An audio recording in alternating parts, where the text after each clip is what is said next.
Good morning, everybody. It is, I was going to say it's May 2nd. No, that's a week from now. Today is April 25th. What the heck? My brain, I just don't even know what day it is. It's the 26th. And we're live every Sunday as per usual, where we're going to look at the week's transits and we're going to talk a little bit about the full moon this week in Scorpio. It's setting up to be quite an interesting one. And then we're going to do readings. We're going to start with Taurus. We start with the birthday month, and then we're going to work our way around the Zodiac, ending with Aries. This reading is technically based on whole sign, but I actually prefer the Placid house system because the division of the houses is extremely important to your soul's intention for this lifetime and how it'll play out. I'm going to let her down now. Okay. Let me get my notes. Oh, and Small Wildflowers will not be here this morning. She was babysitting her grandchildren last night, and it was pretty late, so she's going to sleep today and take care of herself. So, all right, got all my notes here. All right. First thing I want to say is, hey, just call me C. Welcome. I don't know if you saw Lulu. She was here a minute ago, but she had to go off and do her thing. She got her teeth cleaned finally. It was the greatest experience ever and the most cost-effective I've ever done. Couldn't believe it. Okay, so let's start with this week. Last week, we talked about a stellium in Aries. We see Mercury there. We see Mars there. We see Saturn. We have Neptune and Chiron there. And that is going to continue this week. When there is a cluster of planets in Aries, you're seeing like a war room almost sometimes, or a strategy room. And the strategy is really focused on the self and the birthing of the self and what the self wants. This week, for some reason, last week and this week has had me thinking that Mercury is representing some sort of old experience. I know we don't normally think of Mercury as a history, but there is, childhood, the memories of childhood, our thinking, our memories are all stacked up in our brains. So there is a sense of history. There is Mercury rules analyzing things and going through a certain process. So there is a bit of history that's attached to Mercury. With it coming into Mars, it feels almost like it could possibly have brought up, thoughts of how you interact as a child. Were you popular? Weren't you popular? Did you have a good relationship with your siblings and your friends? Did you feel welcomed as a community, within the community? I just feel like this is really powerful because it's part of the processing and the analyzing and the rebirth of the self, okay, as Saturn and Neptune represented that earlier in the year. Mercury's going to come into a conjunction with Chiron later this week. And we still have everything in Aries. So there's still this fiery, pioneering, and in some ways potentially pissed off energy, right? Because I feel like as they come together at the 27th degree, we're looking at the mastering degree. We're looking at a Gemini flare to the 27th degree. 27 Gemini, 28 Cancer, 29 Leo. That's the vibration. In addition to that, we have Christopher Witecki's step system, where the two is what I feel, what do I emote, what do I intuit, how do I nurture myself. The I feel part of who you are is the soul's part of you, okay? And while it can be masked by the sun and the ego and the physical experience, at its core, it is the essence of who you are. And when we add the 7 is the royal oracle, the I sense, the I, again, there's this resonance of I feel, I intuit, I trust something I can't see with my physical senses, but yet I can tap into and I can harness to foster the experiences I want to have, I want to experience in the future. Mercury and Chiron coming together to me is the most, I know we have a full moon and I'm going to talk about that as well, but it is, I think, the most powerful aspect this week. Because being in Aries, it's making a loose square to Jupiter in Cancer, again, accentuating the home environment, the nurturing environment that you had as a child. Now, I want to talk just a wee bit about Chiron, because we talk about Chiron as the wounded healer, but Chiron literally orbits between Saturn and Uranus. Saturn being your history, the past, Uranus being the future and possibilities. Chiron really represents a chronic wound that the soul has agreed on some level to experience, because it is within the wisdom garnished through that wound that there is transformation. It's learning how the human experience leaves marks on us that are not erasable. They cannot be undone. So the only thing left is to extract a sense of wisdom from them, a sense of purpose through them. And I personally have experienced that.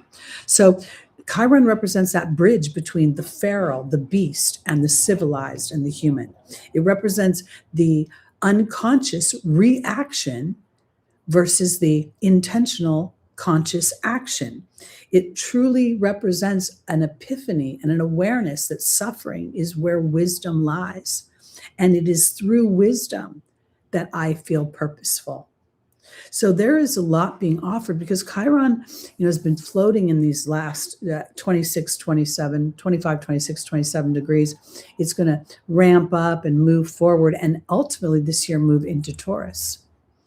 And then that leads me to the transit yod that will happen in relation to this particular full moon in Scorpio.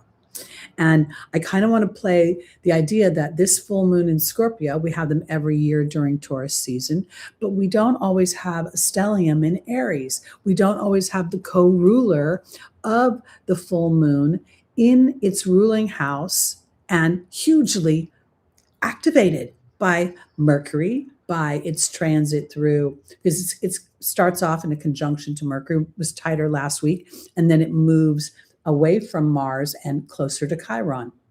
So this whole self and assertion, and I want to offer it this way, because as I was, I love when I can't figure out what I want to do with myself, I just sit and I study astrology. And I don't study any one person. I read books, I take notes. Somehow I calculate things through reading and then taking notes. So, and then once I take notes, it kind of sticks in my head. So I'm looking at this full moon. By the way, it is on May 1st at 10:23 Pacific time at 11 degrees of Scorpio. The moon is the focal point of a transit yod where Venus sits at 9 degrees of Gemini and Saturn sits at 9 degrees of Aries. This seems so wildly cosmic to me, because the 9th degree in Christopher Witecki's system is a Mars degree, a degree where we're being compelled to action. But we're seeing this in blind sides to the moon. So the Venus in Gemini is the vacillating, the thinking about how I have been valued, how I use my skills, how I partner, how I emote and receive the feminine energy. Saturn in Aries at that 9th degree, because all yods have to be within a degree or two of each other. Any bigger orb, and it's not technically a yod. So the Saturn degree is resonating that history. In the 9th degree of Aries is somehow resonating the Mars energy to me again, this taking action and making a decision whether my history is going to pull me under, whether restriction is going to continue to limit me, or whether I will seek the wisdom of restriction. Maybe it's so I can rest and rejuvenate. Maybe it's so I can see the holes in my plan, because I'm acting too quickly. Mars energy. The moon at 11 degrees is very compelling to me, because it is a marrying to me of emotional awareness of what's important to me. As I was studying the Chiron energy, and Chiron right now is on my ascendant, and it is in a almost exact, it will be later this week in an exact opposition to my Mars. And This last week saw some very interesting things for me. Number one, I wrapped up a disagreement. At least I think I have. I have to wait for the check and see if it arrives. But I wrapped up a disagreement, and in that disagreement, it's not just a disagreement. It was a monetary issue with a contractor. My last few years with my Pluto transits, I've been incensed by unfairness. I have been incensed by a lack of balance and harmony and authenticity and follow through.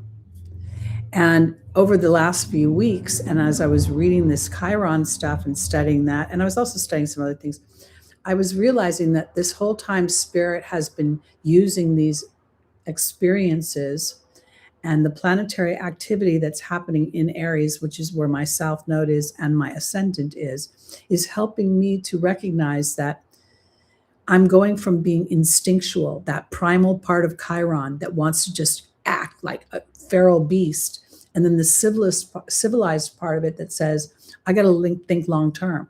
Is this going to get me what I want, or is this going to be a temporary, blowing off of steam that actually becomes more destructive later?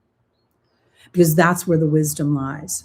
And while we're looking at this moon that's in this yod, remember that Venus has to be activated and Saturn has to be activated. So you kind of have to be willing to look at your story and then build above it, not try to erase it.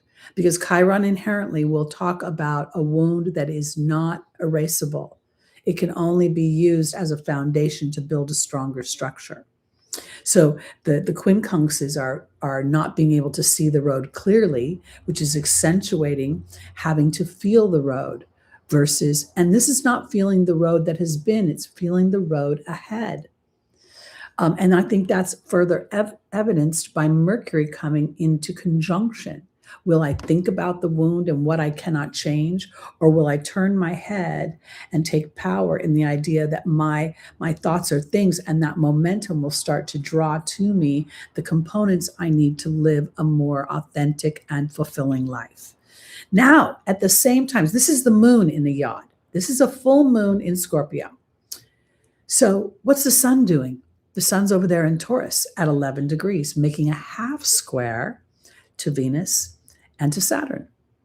And in the half square, I don't know how much you guys know about this aspect, but this is more of an internal, it's a slow, not erosive, but annoying, nagging that something's not quite aligned, but yet at the same time, I can't grab onto it.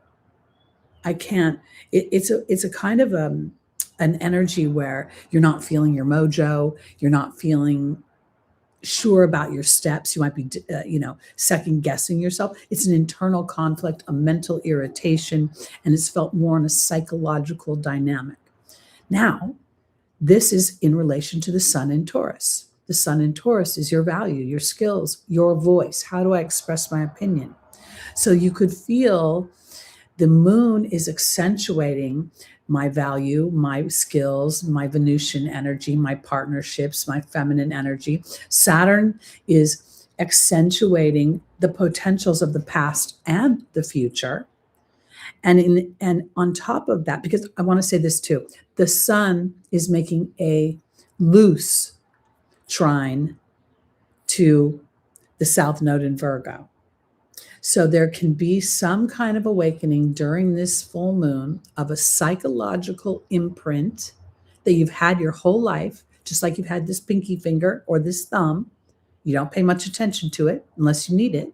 But in the awareness of it, there's going to be this yod that's going to ask you to be the royal initiator of your future based on your emotional body, not on what's possible, not on what you've seen in the past, not on what other people say about probabilities and possibilities, but on what you feel. And that's why I think the South Node's transit through Virgo has been trying to erode the more shadow side of Virgo, the one that, if I can't see the process, I don't know how I'm going to get there. Or if I haven't, been of service or been of some kind of value to another, I have no value myself. None of that is true. Now, the house where all this is taking place, is going to be pivotal to the landscape.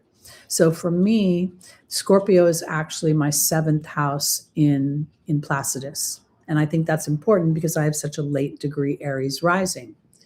So this is going to be how do I interact to create harmony, peace?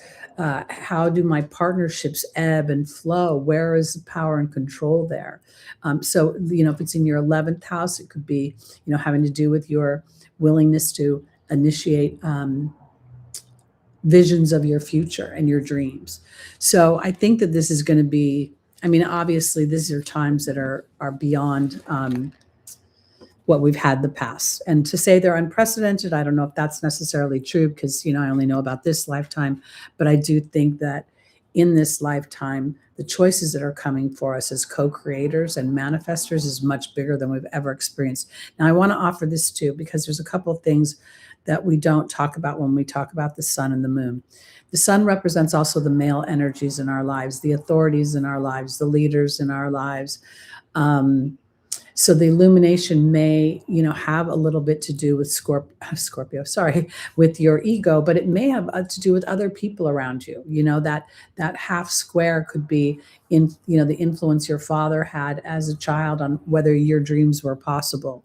The moon being the apex and the focal point of the yod, and with Saturn history there could be epiphanies on how you were nurtured and how you felt supported and how you felt fed in what you needed most. And, oftentimes guardians, parents, parents to furry children, they do the things that keep you physically alive, but inadvertently, sometimes what keeps you emotionally alive and thriving is not always readily available to them. They don't always understand that, I remember my mother used to say spanking me hurt her more than it hurt me. And I thought, that's bullshit. That's bullshit. Okay. What else did I want to say?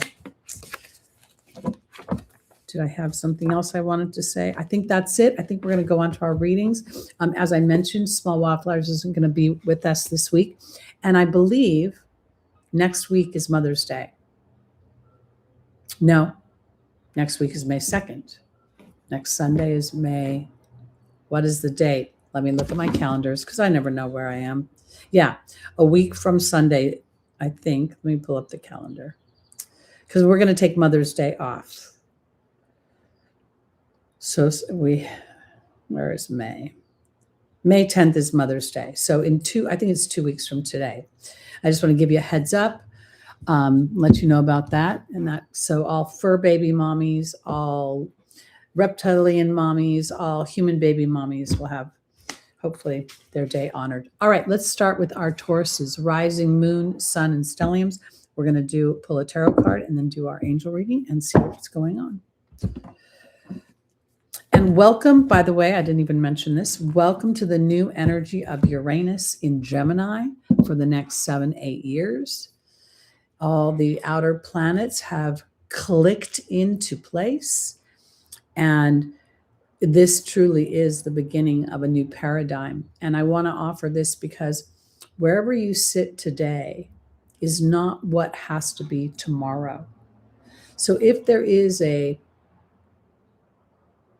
wobble left over from this dense kind of watery energy we've walked from, this is no time to criticize yourself or say, well, I haven't done it so far, I'm never going to get it done, da, da, da. No, this is about every day is a new day for you to have that epiphany, to be liberated, to move forward towards what you want, because the outside disruption will soon reveal new opportunities. I was talking to someone recently, and they were talking about a volcano that had erupted and how it created so much destruction. And now here it is 10 years later, and there's all this new growth in the area. I think that's kind of what we're looking at for us. There's like a volcano of destruction that's been going on, but soon there will be new growth. And our job is to tend to the new growth, not try to stop the damage.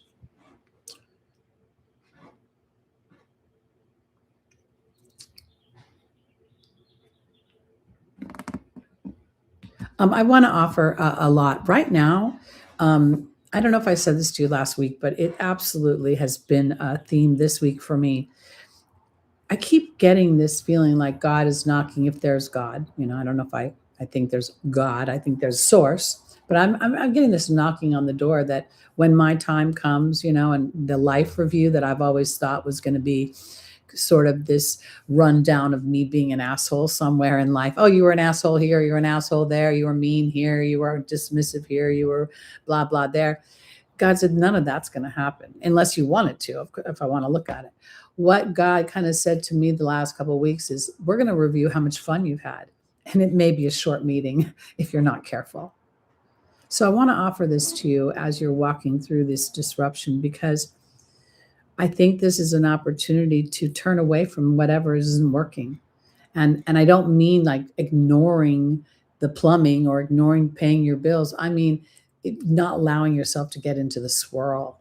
There was a lot of, I haven't watched the news, but there was a lot of shootings on my Yahoo feed. Some guy was in a Mexican monument, and everyone's walking around looking at the monument. Next thing you know, he's pulled out a gun.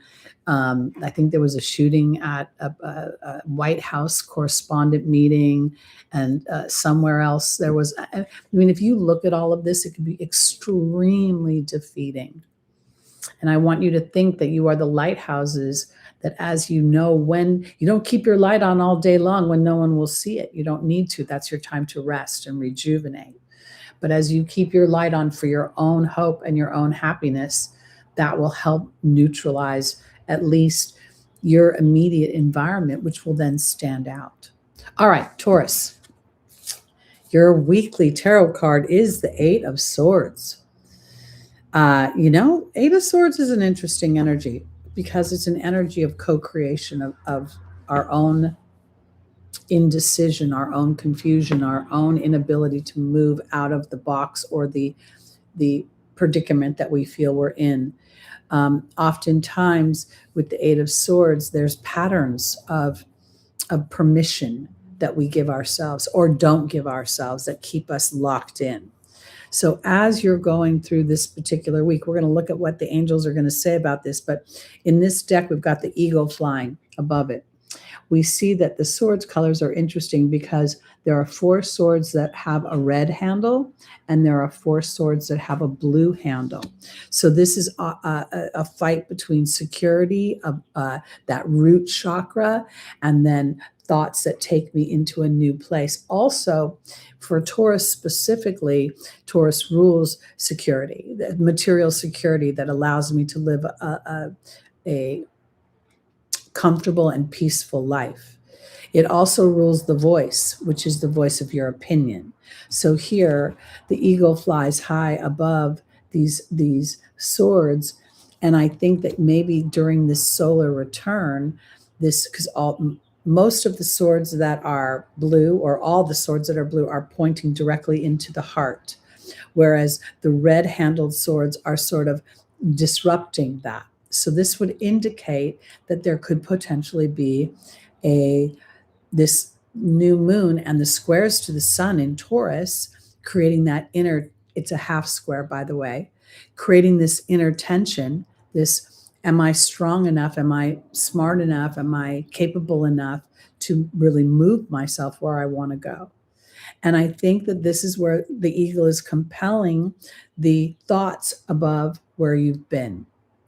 So, and I want to offer this too, because the Eight of Swords in the traditional Rider-Waite deck is not a gripping energy. It's actually, the character could wiggle out of the bondage, and there's always 1 foot in the water and 1 foot on land. And that's kind of indicated by these swords. And remember, swords are thoughts. So the Eight of Swords becomes troublesome because it binds me into what I've experienced versus what is possible. And I close myself in through my history rather than opening the door to new experiences and possibilities. It's kind of the thing like where you could say, well, I can't go on vacation because, I only have a week incurred. And it never occurs to you that you could just go to your boss and say, I'd like to take a week off. and then the resources you need to enjoy that week off would be there. It doesn't have to be life. Not everything has to be life or death. All right, Taurus. First angel is Athena, saying it's safe for you to be powerful, to use your voice. You don't threaten other people. Ray is your connection to the angelic realm. Bridget is asking you to look deeper. All these angels are straight up, by the way. And in the final position, we have Layla. So this solar return is really, and this full moon this week has a real opportunity for you to be powerful in asserting yourself in your connection with spirit, looking deeper into what you actually want. Oftentimes when we're young, we think we want money, we want money, we want money. But when we're older, we realize that the money we want was facilitating the freedom that we want. Because Spirit is saying to take time this week in nature, which is very natural and very comfortable for you. And nature doesn't have to be, you need to go on a hike up in the forest. You know, nature is being able to stand in your own yard or in your own neighborhood and recognize something that is natural of the earth, a tree, you know, on your block. And recognizing what the potential symbolism of that is. Because each tree and each tree strain has its own vibration and its own gift to give. Athena is being joined by the birth and the rebirth cards. So this is all about Uranus in those final degrees as well. Birthing epiphanies and ideas and desires that may feel like they come out of nowhere, or they could feel extremely rebellious to your pack, to the people that you are familiar with. Ray is being joined by the partnership card. Very much Spirit is asking you to connect to your soul, your own soul's voice. We have a double down with being powerful but strong in your commitment to yourself. We see that with the dragon. You know, this commitment is a commitment to, when I talked about the sun having half squares to Venus and to Saturn and then making a trine to the south node, this is indicating an awareness on a subliminal potential level, but an irritated awareness of being trained a certain way of thinking. There's never enough money. There's, you know, you can never have enough of blah, blah, blah. And then thinking, well, no, there's flow, there's possibility, because this dragon card is about power and strength, but it's cool, calm, and collected. Athena is about power and strength to allow for the rebirth. Because inadvertently, Taurus, what may be happening is you're trying to pull yourself into the future while retaining the beliefs of the past, the restrictive beliefs of the past. And Layla's being joined by the burden card. And I want to offer that burden card comes in the form of Mercury and Chiron coming together in your 12th house, potentially, because it's coming together, bringing thoughts of your wounds, thoughts of where things have been chronic and never ending. But again, Spirit shows me over and over again that when you look at a chronic wound, it literally feels like it never heals. But when you turn away from a chronic wound and then turn back a period later, it sometimes is miraculously healed itself. Happy birthday, Les.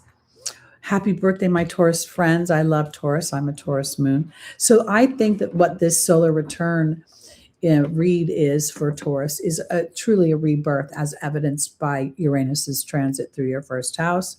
I think you being in a strong partnership with your soul's voice, the voice that says yes, where the personality may say, I don't know. And in that, there is strength. But it is not loud, and it is not going to, like, this is the kind of thing, Taurus. You can't say, oh, I'm going to look to the future, but let me win the lottery so I know I have the money to do it. You got to look to the future, and then the lottery will back it up. So sometimes it's a little bit of a burden. And if you, for some reason, don't know what you want, or you don't know where your desires lie at this time, and you just want something new and different, then you just start talking about it from an emotional place. When I experience my rebirth, I experience a sense of serenity, even in the midst of chaos. I experience God's hand watching over me, and I feel supported even when there are no humans to support me. These are the kind of phrases that will help move your story forward. And this is what the outer planets are calling forth for all of humanity. And I think, unfortunately, we're going to, as a whole, the planet will feel the deficit of that before it will feel the power of it. So sometimes, we don't move forward until we get damn frustrated with whatever's tethering us. So Les, are you willing to tell us what your solar return, how many laps around the sun have you had so far? Because you're starting, when we say a happy birthday, 60, oh my gosh, that's a big one. Not only is that a big one, we got a Saturn return going on. So you have Saturn in Aries. My Saturn return wasn't that difficult, honestly. I don't know why. I don't have any real recollection of anything, except maybe my dad passing. No, my dad had already passed away. No, my Saturn return wasn't too bad. I think this conjunction of Chiron on my ascendant is way harder. All right, we're on to our Geminis, rising moon, sun and stelliums. Welcome to Uranus in your first house. And if you are brave enough to look in Placidus, welcome to Uranus in your 12th house, giving you an opportunity to liberate yourself from old stories, old habits, feelings of invisibility. When I think about the 11th and the 12th house, they are houses that are extremely unhuman in some way. And I say that because it's where the human experience starts to look at possibilities that aren't born of the earth. Here we see the 11th house representing space and the future. And the 12th house, we are really, that invisibility on a human ego level is hard to deal with. But on a soul level, it's a completely different story. It's not invisibility. It's a bigger choice. It's a bigger awareness of the soul within that doesn't need to stand in front of the crowd and have them agree. And it creates for the soul's sake of enjoyment versus the applause of others or even the benefit. And I think that's where things get murky when you're a human, because the compassion that the soul has gets intermixed with the victimhood of Pisces. And all of that, I'm saying all this for Gemini because when we're looking at potentially your 12th house, we're looking at being liberated from that. We're looking at old stories that have tethered your soul to a certain circle being allowed now to go to the next level. And there is the Hanged Man. Interesting. And there's the number 12. And I'm talking about the 12th house. The Hanged One is really an energy of sacrifice. But again, the human will look at that and be, oh, I have to give up what I want so you can have what you want. No, the sacrifice sometimes is other people's understanding. There is always an illumination. There's always a sense of pause. There's always a sense of not necessarily being able to move forward in the same way that you've moved forward before. So let's see where this is focusing in on. Because those that are experiencing Uranus in those early degrees, 0 degrees especially, of Gemini, you experienced this last year as well, somewhere around mid-2025. And it's almost like the retrograde back into Taurus was giving you an opportunity to look deeper into where there's been stuck energy, stubborn energy, where things might have been not being able to grow as effortlessly because the thought is going back and forth and holding it hostage on some level. Now, when we think about Gemini, we're also thinking about that stellium in Aries is in your 11th house. And that's the house of hopes and dreams and moving into the future.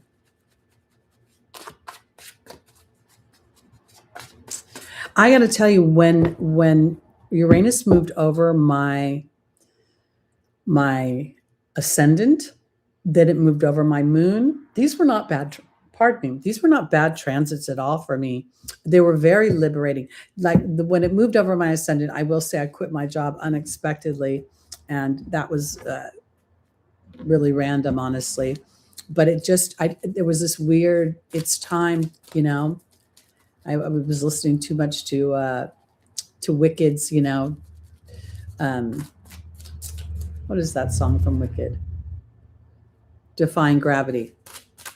It was time to just leap. And that's what you may find happening for you as a Gemini. It's time to leap into whatever is most authentic to your energy. All right. And Caressa is saying you're at the end of a life cycle, that call upon God and the angels to hold you tight while you go through this hanged one's experience of some kind of pause, because there's an awakening, an illumination. That is the thing that Uranus offers, is the awakening. And I also want to emphasize Chiron, again, is sitting between the past of Saturn and the future of Uranus. So because the energies are going to move much quicker, epiphanies are going to come quicker. You will feel unstable and unsettled for quite some time with that energy, because it is literally changing vibrations. Archangel Raphael is offering a healing, and I think that's through an epiphany. Rochelle is saying to follow your heart, that prosperity is coming, and Merlina is here. And there, I think that this is about gathering information, or somewhere something is going to come into the forefront of Gemini's awareness. Now, while this is going on, Gemini, remember we have Venus in your house right now. Venus is part of this yod that is focused in on the moon. So I think that this might have to do with self-worth. It might have to do with money. It might have to do with social interactions with females. Again, depending upon, where you are in your journey of life. Because with Saturn there in Aries, we're looking at the 1st and 11th house being like they're supportive aspects, even though they're quincunxes, because the sextile makes it supportive, but I still have to feel it. I can't think it through. So that might be why there needs to be a pause. Now I need to go to the other deck.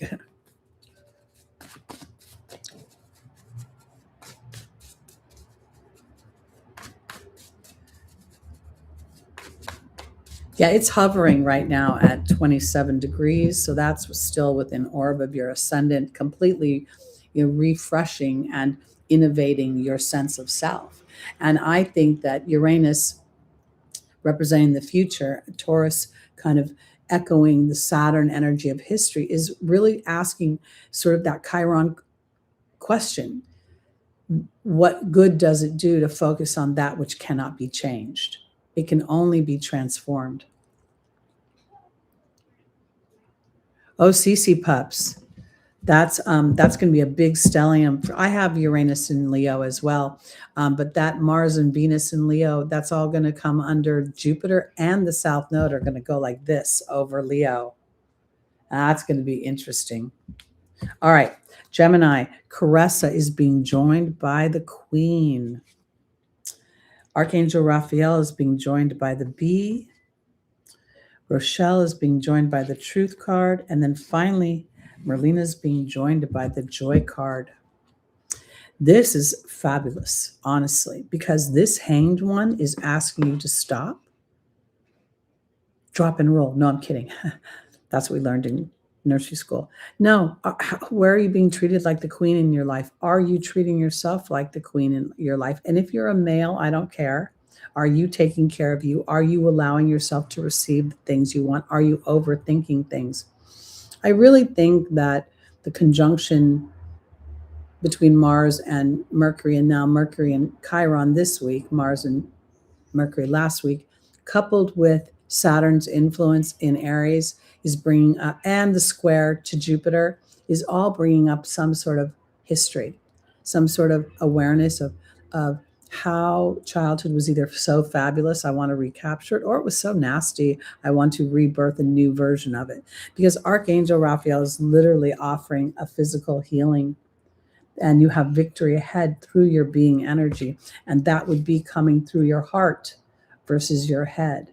So when you process things, Gemini, and you look at potentially both sides of a situation, when you are presented with choice, because that's what Gemini really does represent in the tarot, it is choice. This is an opportunity for make a choice that you have to bet on or get to bet on that has nothing to do with where you've been. Because Merlina here is literally asking you to seek expert advice in the area of joy. And I started this broadcast telling you that in my conversations with God, a lot of the things I have been taught are being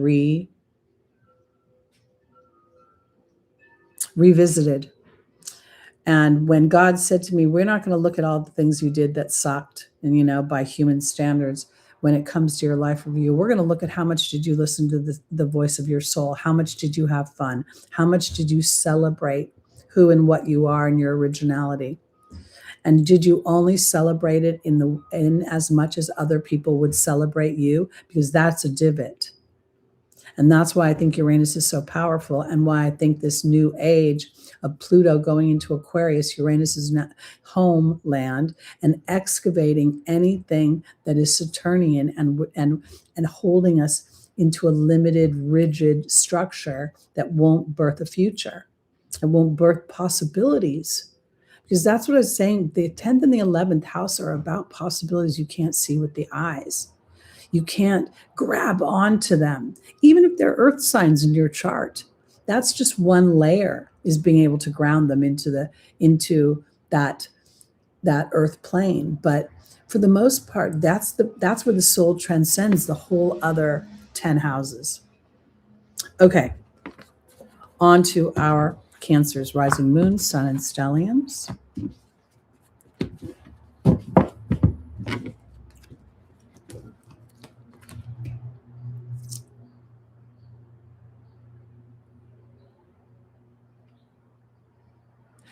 I don't know if that's necessarily true, although Mike had Uranus transiting his 12th house. Mike, remember last year, my first love who passed away, he had Uranus transiting the 12th house of Taurus. And at the time, it was making a square to Leo, where Mars was transiting, and Mars was conjunct his Pluto. So in that respect, I'd say yes. But a lot of the transits I've had where you're supposed to die, I didn't die. And if I did, well, God bless me, I don't know it. Because that death is oftentimes more of a metaphysical, a death of a belief, the death of like, for instance, when Uranus goes over, or when the South Node goes over my Uranus the South Node's on my Pluto right now and on my Venus. And I'm not afraid of dying. I'm a major change. I also think it's the excretion of, like, for instance, the Pluto energy for me is the excretion of toxic energy and beliefs that have enslaved me to certain ways of thinking. And one of those is because I've been very much trained that if you have money, you're a good person. And if you're poor or you don't have a surplus of money, you don't deserve to live where people have surpluses of money. And that's been reinforced by my uppity neighbor over here and by the landlord and people lately. And I've been fighting it tooth and nail, fuck you, kind of the whole bit. And it wasn't until just this last month or two that I've recognized that each one of these people give me an opportunity to do something that makes me want to throw up, makes me so reluctant, but I know it's the only path out. And that's to pray for their sorry asses, pray for their peace, pray for their well-being, not praying for their punishment, because who knows, maybe I'm the asshole in this situation, but that's the only way I'm going to get out of it. And I don't like it. I got to tell you, I fight it tooth and nail, but I'm doing it anyway. As the metaphoric blood drips down my chin from praying for my enemies.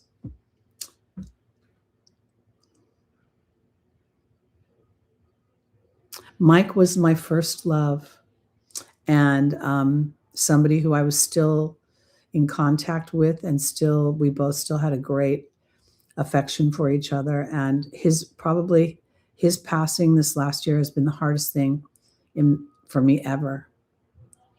We never really left each other's lives. We broke up when I was in my late teens, early 20s. And we separated maybe for, a few years, but we always were like 6 degrees of separation. Then he met his wife and he got married, and I was all fine with that. I used to go over to their house. His wife and I would go to the farmer's market together. But Mike and I never spent any time alone together after that. It was always a weird feeling whenever we were, even for a minute alone, there was a weird feeling of being drawn together. But Mike was, I was not too smart for Mike. I was too intuitive for Mike, I think there were certain things about him that he just felt less than.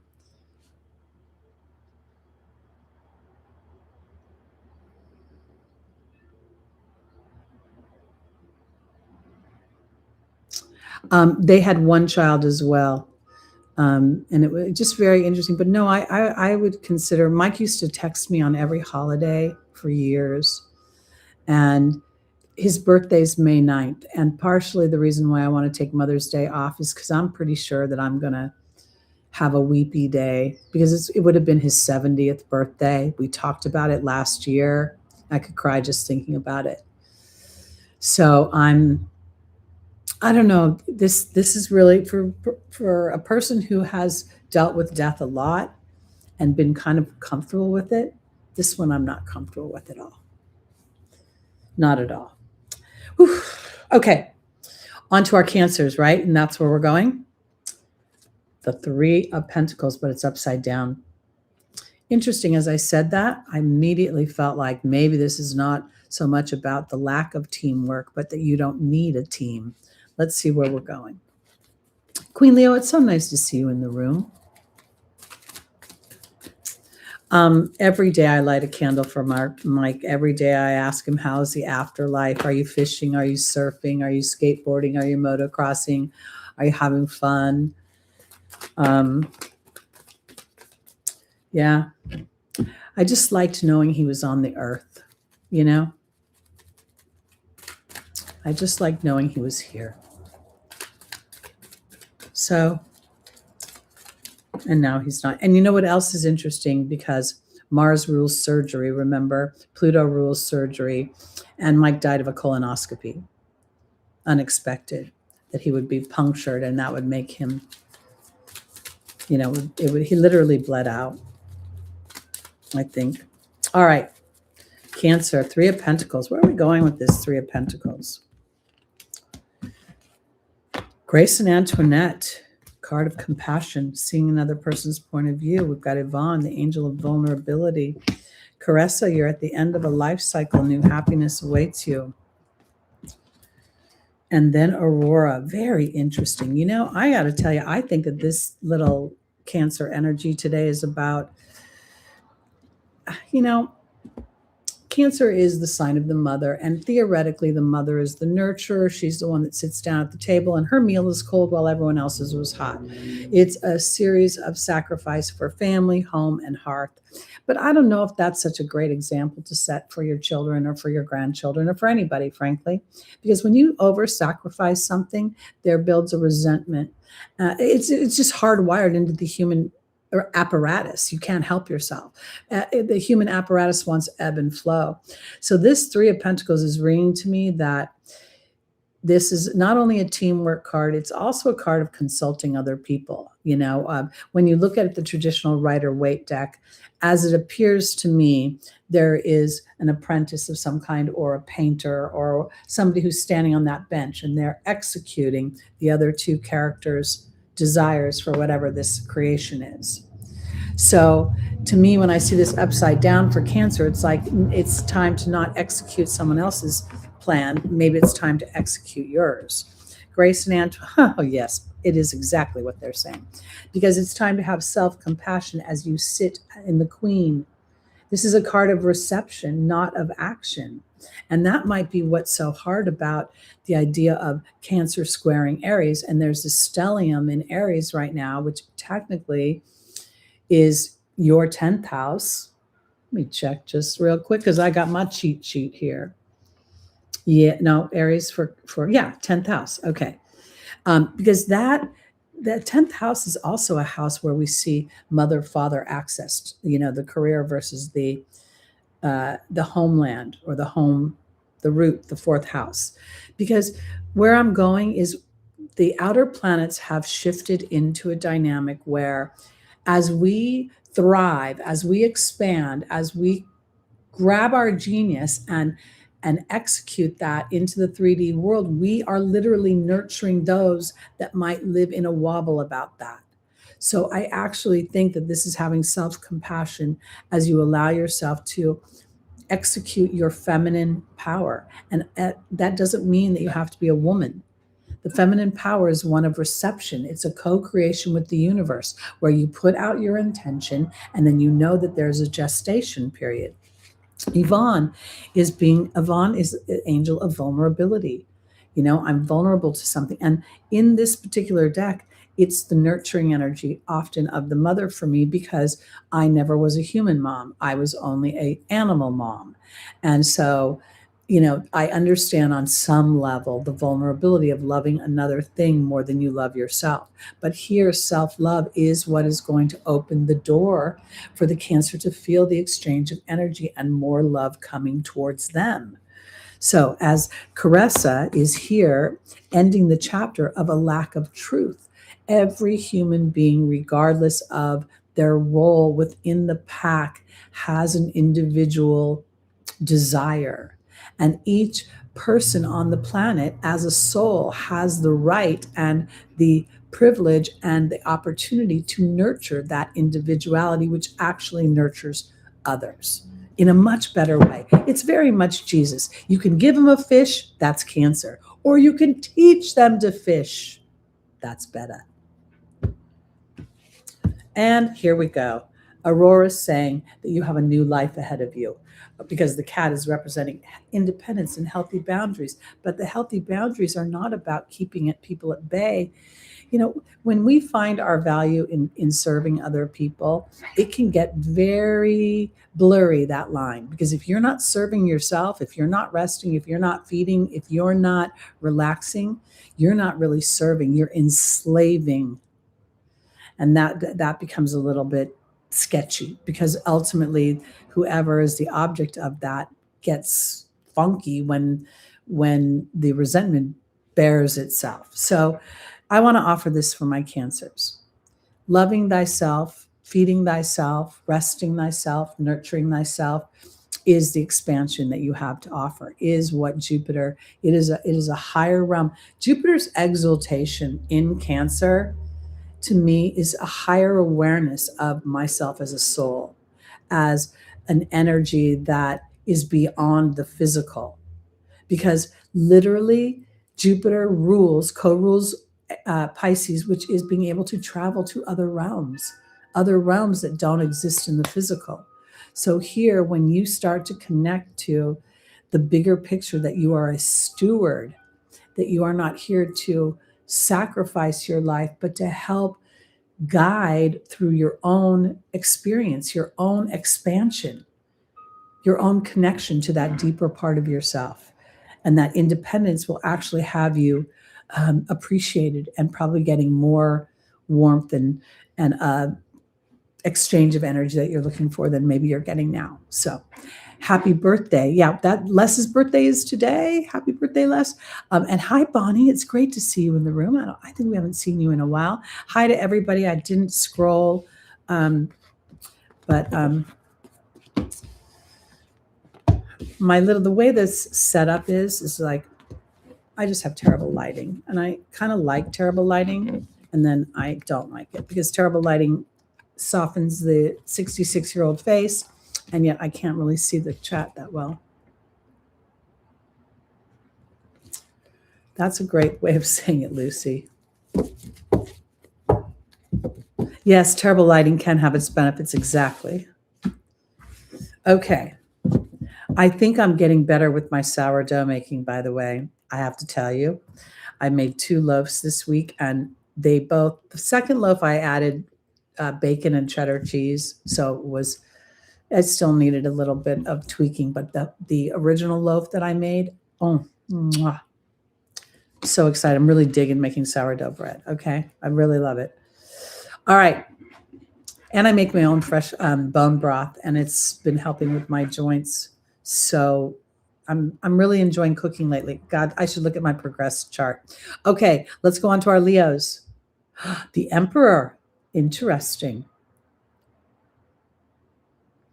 Oh, it tastes so good. I can't even tell you. I'm like, I literally, and I'm making my own bruschetta. Yeah, it's really fun. All right, Leo, the emperor here. This is an interesting energy because the sun, your ruling planet, is exalted in the sign of Aries.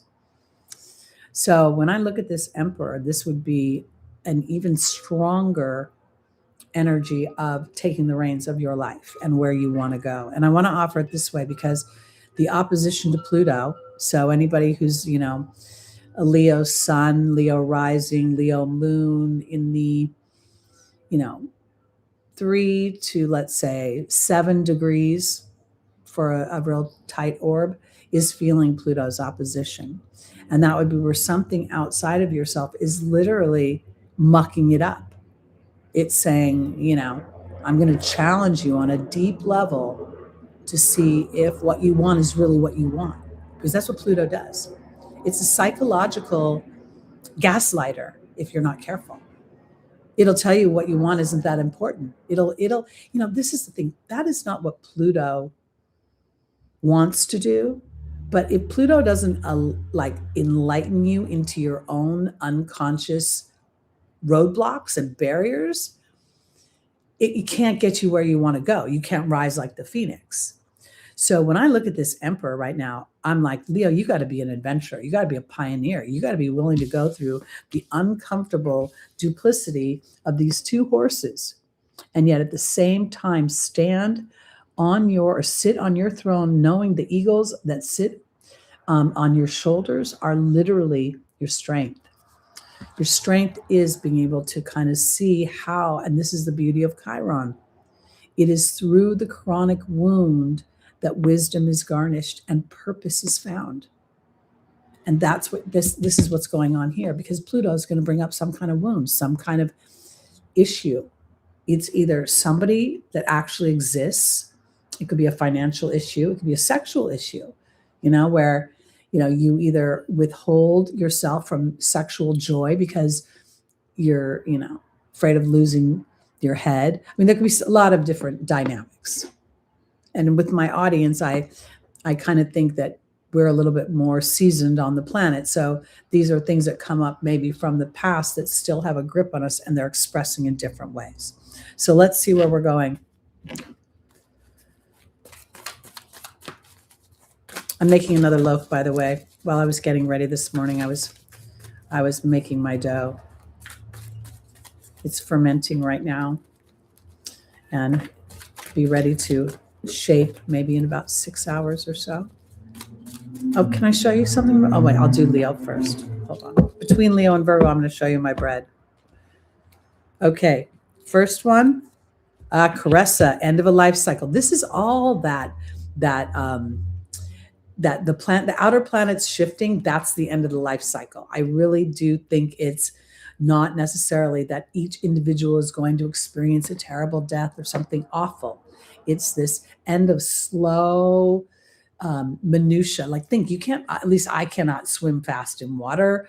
Land is denser. We get into air and fire and things are whoosh. Then we have Chantal, the angel of love and romance. Oh boy, oh boy. Maybe it's time to get back out there. Akasha is the spiritual teacher. And then finally, Astera saying to reach for the stars with your dreams and desires. I want to offer this too, because when I look at Chantal, and while she is technically talks about intimate love, I really think this is an adventure in doing the things that represent Leo. Because Leo represents fun and pleasure and self-expression and actually getting the joy of others enjoying you. Caressa is being joined by the dragon. Merlin is being joined by Chantal. The Queen is joining Akasha, and the Truth is joining Astera. So this is a new adventure for you. Literally, Leo, this is an area where you're adventuring into the courage and the heroism of trusting your own heart. As this dragon sits powerfully and calmly through this chapter, Merlin brings alchemy, justice, and balance to the things that you love. This is your opportunity, absolutely. And Akasha and the Queen kind of work together because I feel like this is not about efforting. This is about receiving. This is about understanding the power of cycles.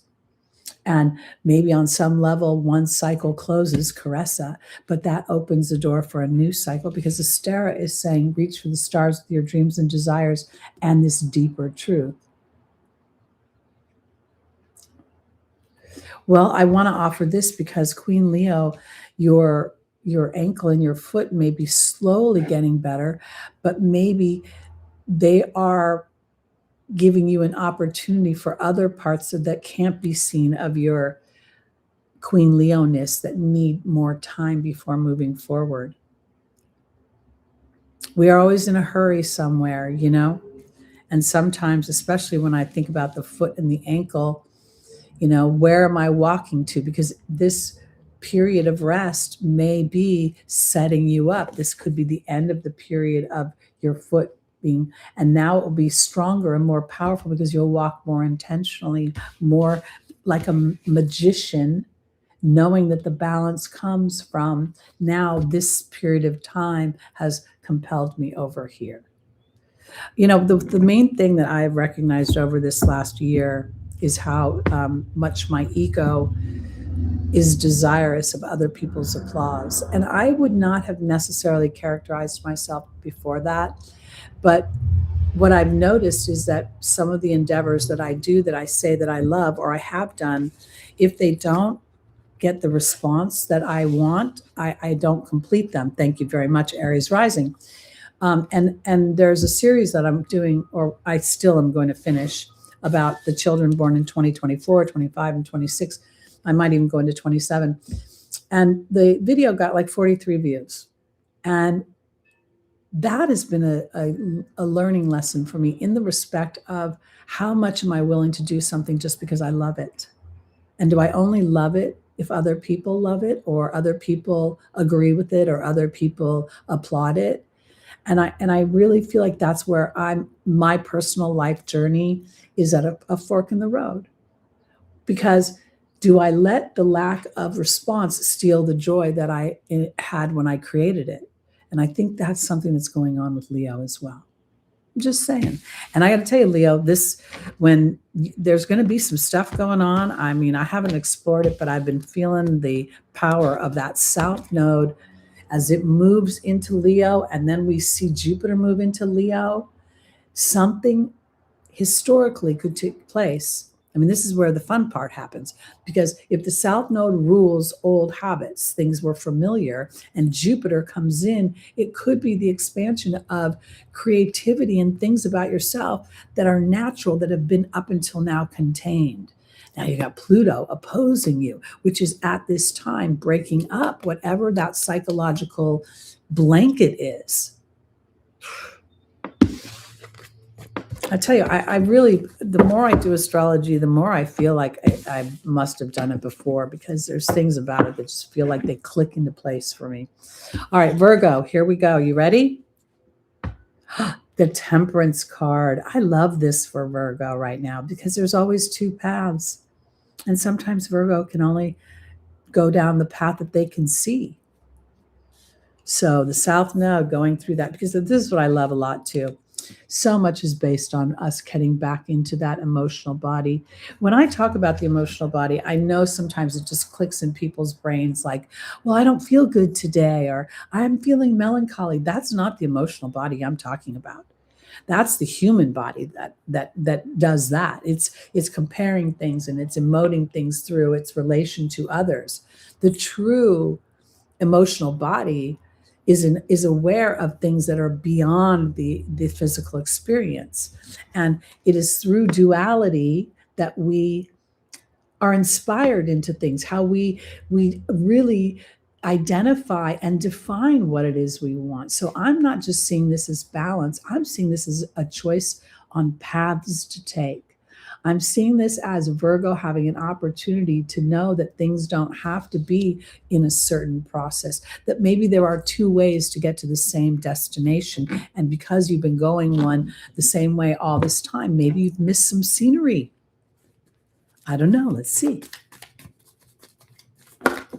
In this, what else is interesting in this card as I'm looking down at it is you can see the moon. Look at the moon is the foot is in dark waters here. Of this whole card, it stands on something that feels very sketchy, but yet there's so much beauty that's being offered. All right, our first angel for our Virgos is Seraphina, but she's upside down, and that's the angel of happy families. We have Victory in the form of Omega, but she's upside down. We have Mystique charging ahead, but she's upside down. Wow. And then we have Archangel Uriel. Oh, and he's upside down. All right. This South Node could be working you over a bit, I'll tell you.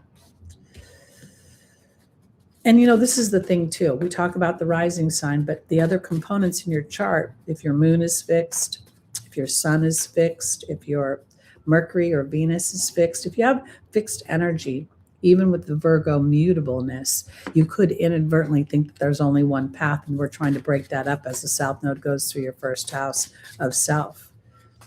If I'm not like this for other people, then there won't be other people around me. I don't know. Let's see. Happy Families is being joined by the Earth Fairy straight up. So for my Virgos, this is literally starting to think about how and who you're interacting with, and if indeed, because we don't all have families. Some of us have families, but they've moved out and they have their own lives now, and we're living more sedentary or more isolated. But here, I'm kind of thinking that Seraphina upside down is making me think that Virgo thinks if I don't hold up everything, things won't be good.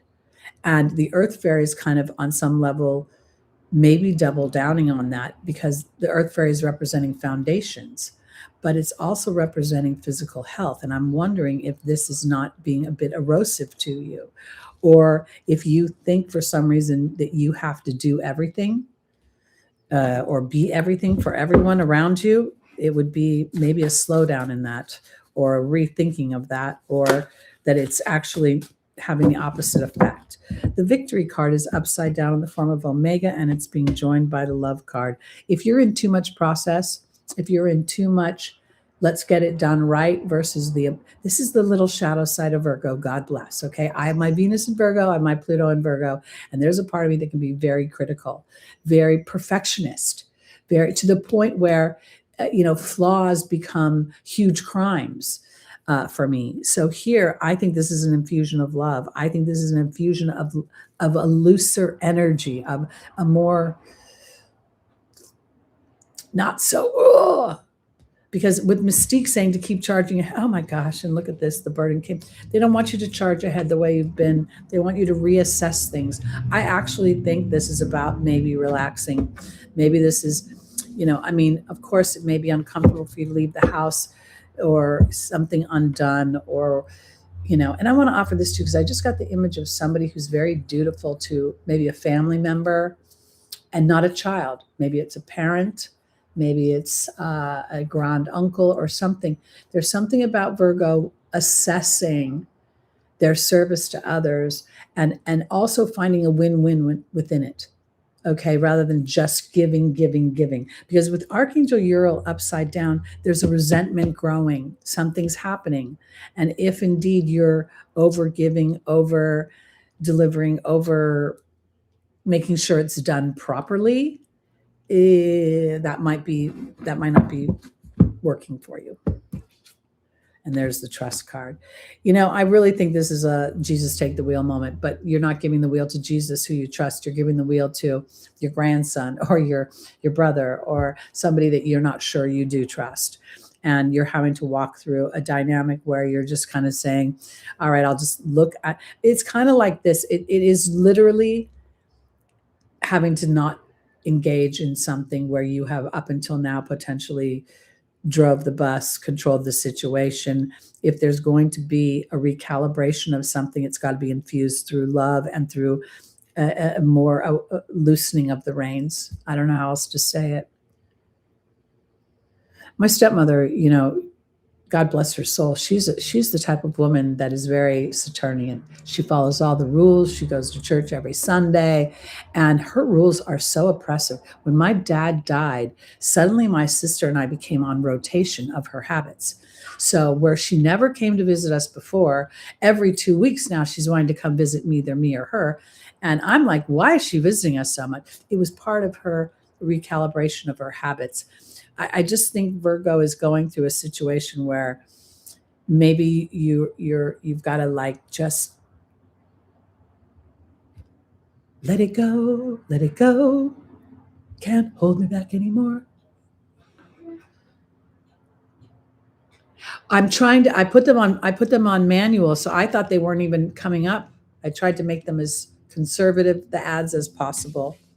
So, and it might be with an upgrade with YouTube as well, because I noticed I was watching a live feed and I can't hear the speaker, but I can see the ad and I can skip the ad and then the speaker came back. All right, let's go on to our Libras. Rising Moon, Sun, and Stelliums.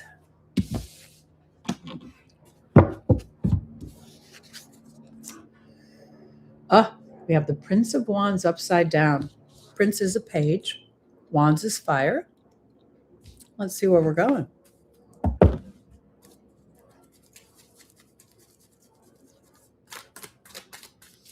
Queen Leo, do you have a boot on your leg still, or do you still have a big cast or something on your leg?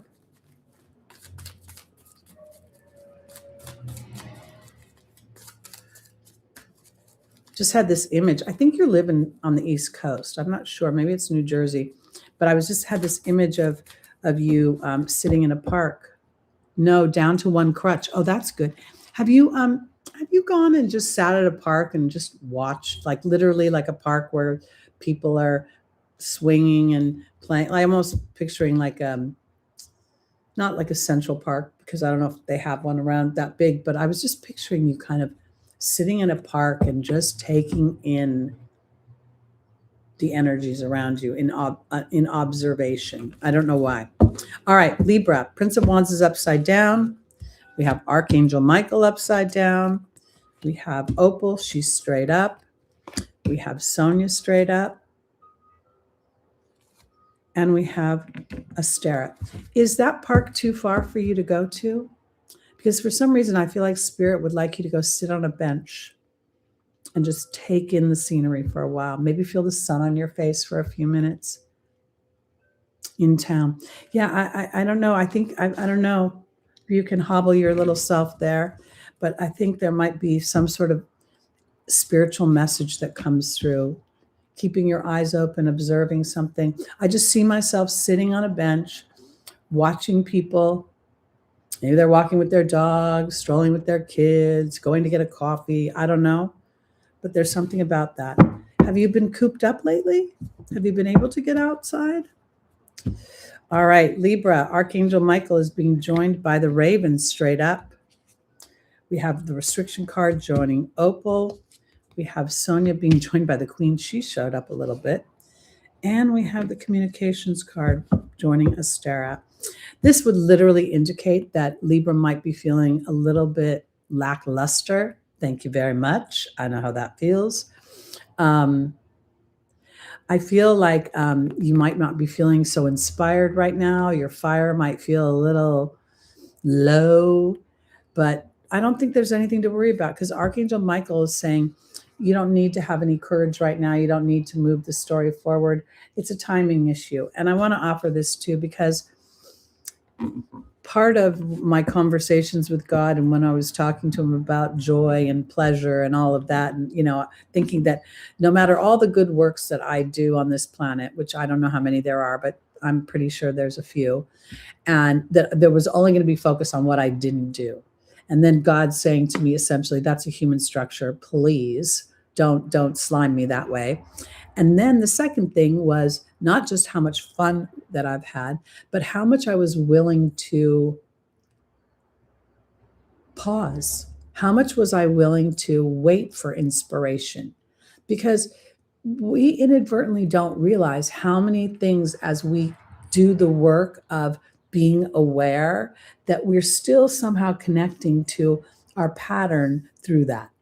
And where I'm going with this is because Opal says you're a child of God, and there's still restriction here.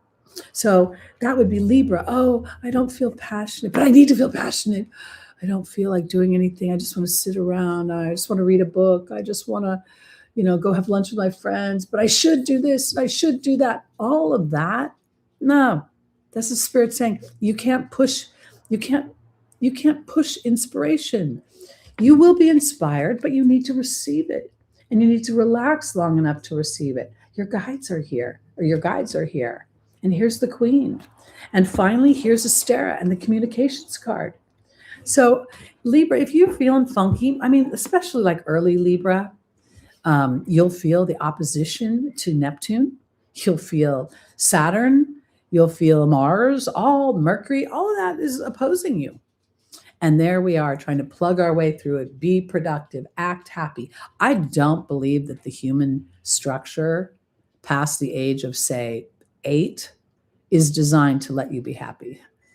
From the time you're about 8 years old, they're starting to like mold you into an easy to be around little character. You're not allowed to scream and have inside voice, follow the rules.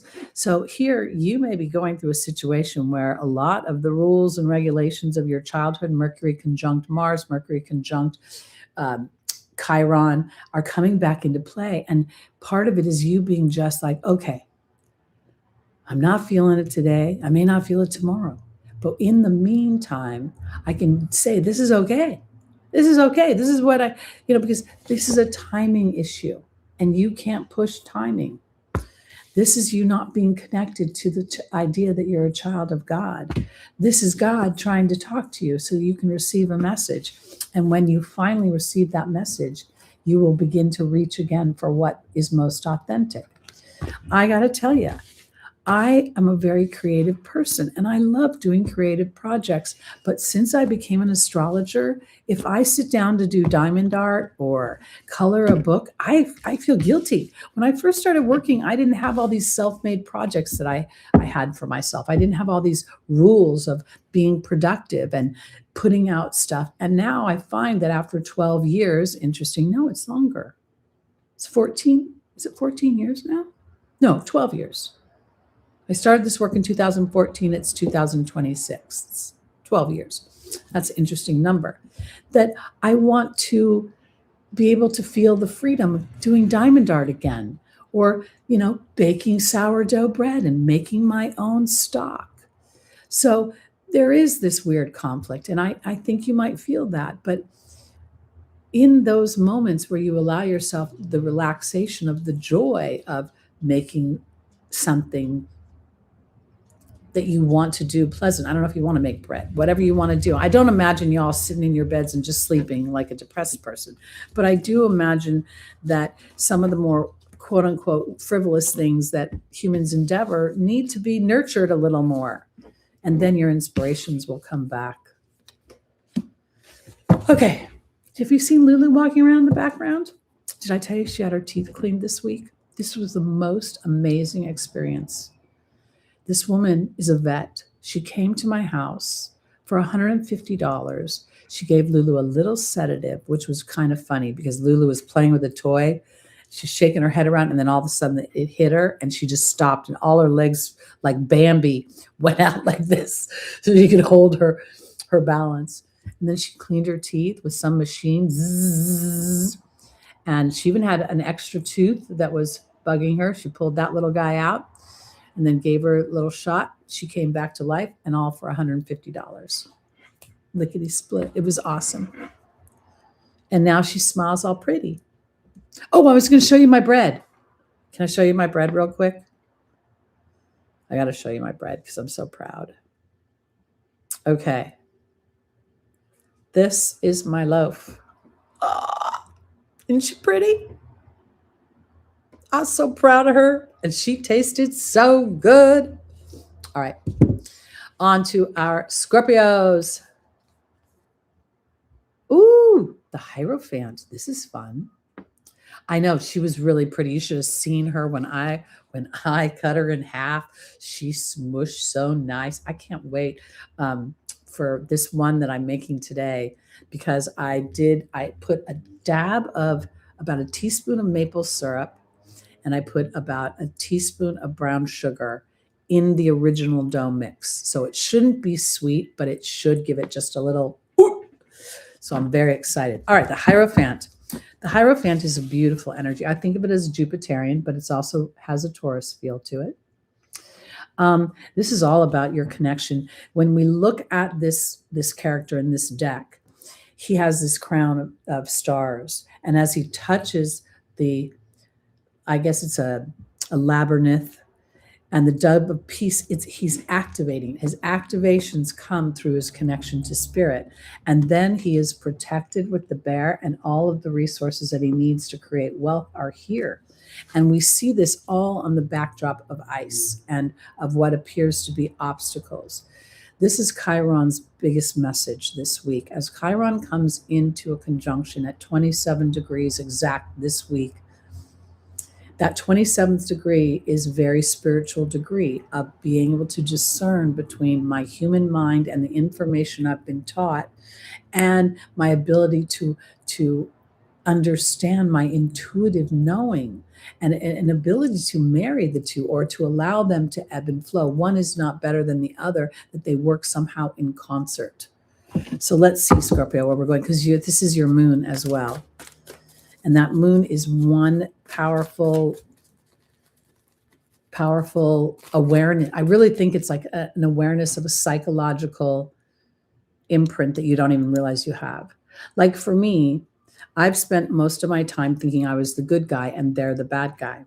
But when I get around a bad guy, I might mirror the bad guy's energy because I think it's okay to exterminate the bad guy. But it's not, because the bad guy is somebody's good guy. Get it? I hate it, but it's true.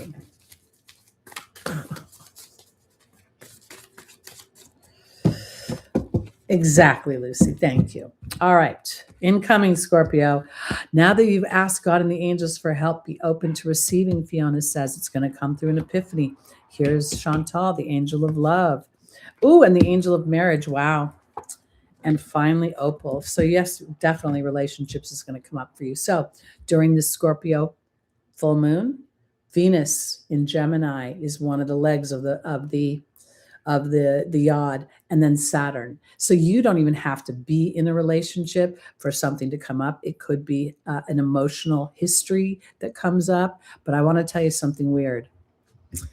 30 years ago, I dated a guy I met in Hawaii for a while, and it was a shit show at the end there. I got to tell you, like one of those things where,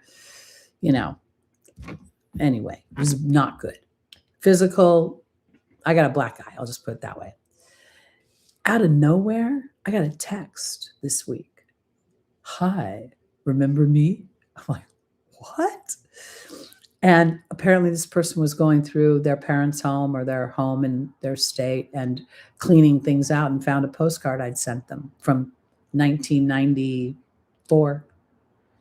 Looked me up on the internet, found me, and then texted me. And the interesting thing about it was, at the end of this, because of the physical aspect, I told this person, don't ever come in my space again. I'm not putting myself in that, this is terribly wrong. And my knee-jerk reaction was just to say, I hope you've had a good life and a fulfilling life. And I never responded again. Or I didn't re-engage in conversation. And I felt like in that moment, there was an awareness that Spirit's been massaging this part of me right now, where I have to kind of be aware that my enemy is not truly an enemy. It's something out of balance. And that out of balance offers me an opportunity to be in balance. So it was really weird and illuminating. And I felt very at peace with really weird. And it's so weird was he sent me a picture of a postcard I had sent him, and my handwriting is exactly the same. Like there's literally, it was weird. And when he said, do you remember me? I thought, holy shit, how could I ever forget you? Of course, he was referencing the happy part of our relationship, not the other part. Okay, Fiona is being joined by the Truth card, my Scorpios. Wow. Chantal's being joined by the cat. The novice is being joined by Daniel's being joined by the novice, and Opal's being joined by the Lady of the Lake.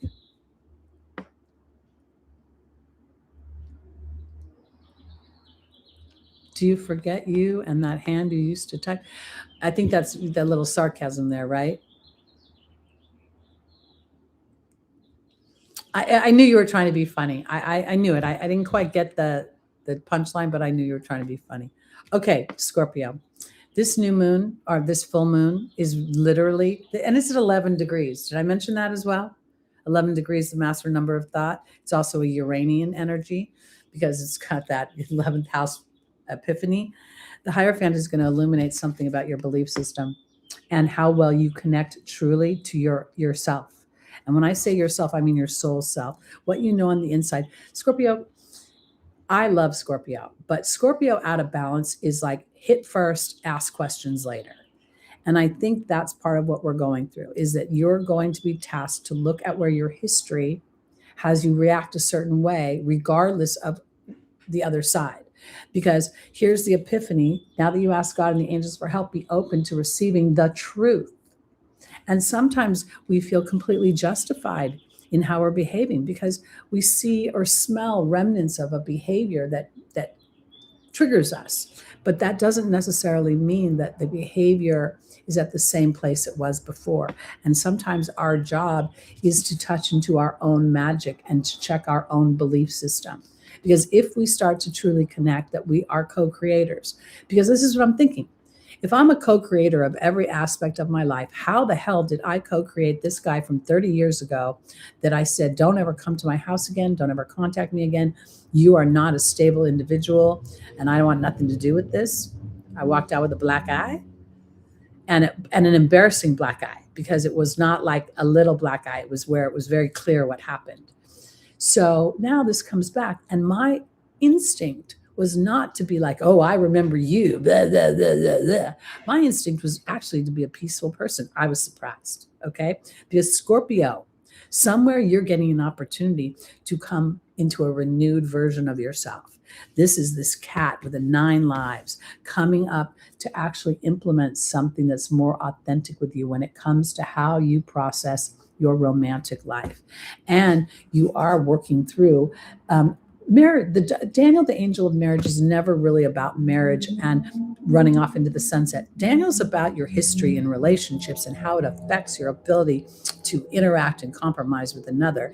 And here is a new beginning being offered to you. But it comes from you being independent and giving new life to something. Letting the cat have an 8th life, a 9th life, a 10th life. Because Opal is saying, you and everyone involved is a child of God, and you're fighting between 2 parts of yourself. And I want to offer it this way, because there's a part of yourself that may want to be more of a peacemaker. But as a Scorpio, you are a double warrior. You've got Pluto, who can psychologically see underneath the bullshit, and you've got Mars, who's going to take his sword out and cut right through it. But this is the sword of truth. So I almost feel like for Scorpio, this is not about weakening yourself, but allowing yourself to see that your vulnerability to your own truth is actually your greatest power. And rather than, I have Mercury in Scorpio, I have my par of fortune, lot of fortune, whatever you want to call it, is in Scorpio. No, it's not. It's in Libra. What is in there? There's something else in there. Might be my Juno. I've got a little cluster, Mercury, Neptune, and something else. And there's a part of me that can verbally war with great authority, but it doesn't always serve what I want and how I truly feel. And that's what I think is going on here. I think that Scorpio wants to put down the sword of anger and carry the sword of truth. So as you connect deeper and deeper to your higher self, you will feel protected and you will feel stronger about how you're going about it. You'll be less stingy, as they say. And I think that's going to come through this. You're going to have an epiphany during this moon. Something's going to come to you about your self-worth and how you've been interacting with other people. And Saturn's going to help that. Because this is the thing. Does Saturn always bring up history? Yeah. But Saturn also rewards for your willingness to say, oh, this is what I historically do. Let me try this. Slow increments. You know, the sort of, I have to tell you, because I really honestly, injustice infuriates me. And what Spirit has shown me, which is where I've really been struggling, is that the people who appear to be so dominant and so personal agenda before anything else, like, I don't care if you lose, I don't care if I hurt you. This woman here is literally like that. And it's a gas to me. She runs around the neighborhood controlling everyone, saying, oh, this is too loud, this is too bright, this is too this, and yet she gets to do whatever she wants, right? My Libra justice, my Mars in Libra is like, I want to put her away. And then everything this last week is like, look at how small she is. Look at how truly lonely she is. Look how vulnerable she must feel to create this fortress of protection around her, to have to man. And it was in that moment when I was like, oh, dear God, you're asking me to pray for her. You're asking me to see the smallness in her when she's such a bitch. And hence my prayers. Yeah, she's a lot like my wacko mother. And her son has a wacko mother. Because I've lived here for 23 years and I've never seen her son once. Whew, if I had a mom like her, which I did. Yeah, well, it's not just picking your battles. I don't think it's that anymore. Because you can say pick your battles and still sit in frustration, still sit in that vibration of victimhood, of her oppression. This is about me flattening it. This is about me actually seeing through God's eyes who she is and seeing the riches of what I have. And trusting God on some level to take care of that. What if I actually pray for her peace? What if actually praying for her to be a happier person would actually make the city cut her fucking bushes down? That's basically what they said to me. Although I'm not sure they swear the way I do. But they make me feel like they don't mind if I swear. All right, Sagittarius, here we go. Oh, the Ace of Pentacles is upside down. That's interesting. Let's see where we're going. Who knows? You know, I'm just trying to bake bread, be a quiet human in my own mind, not for others, for myself, honestly. Becomes quite a show. Oh, that's very nice, Jade Dog. You're so sweet. I think my mom used to swear at me like a sailor when I was a kid. I didn't know what a cocksucker was when I was 8, but she made sure to call me it quite often. I just kind of come from it. And then you add my Aries fire. You add my Mercury in Scorpio, and my mouth is trash.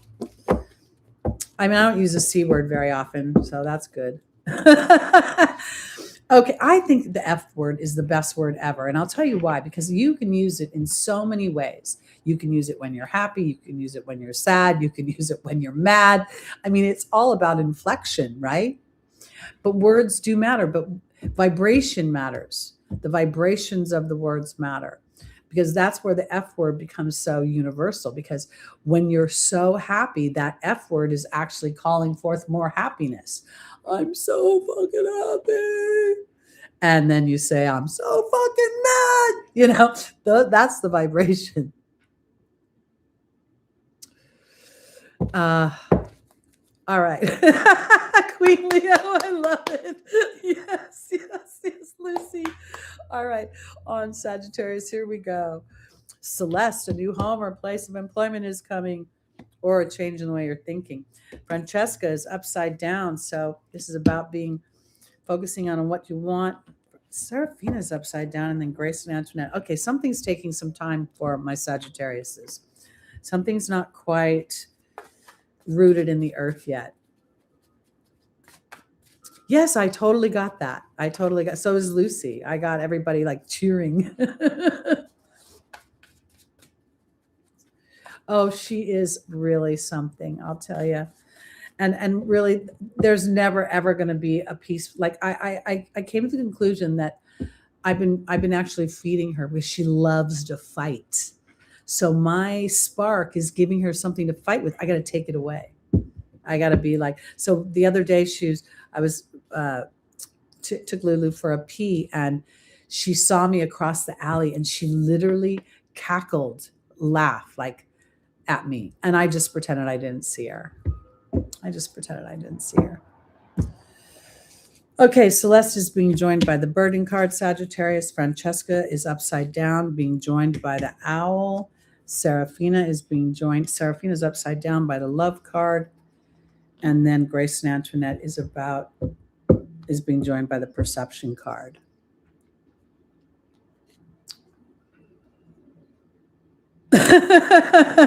They really are, aren't they, Roselight? Okay. I want to say this for my Sagittarius because it looks as if I literally think that Celeste may be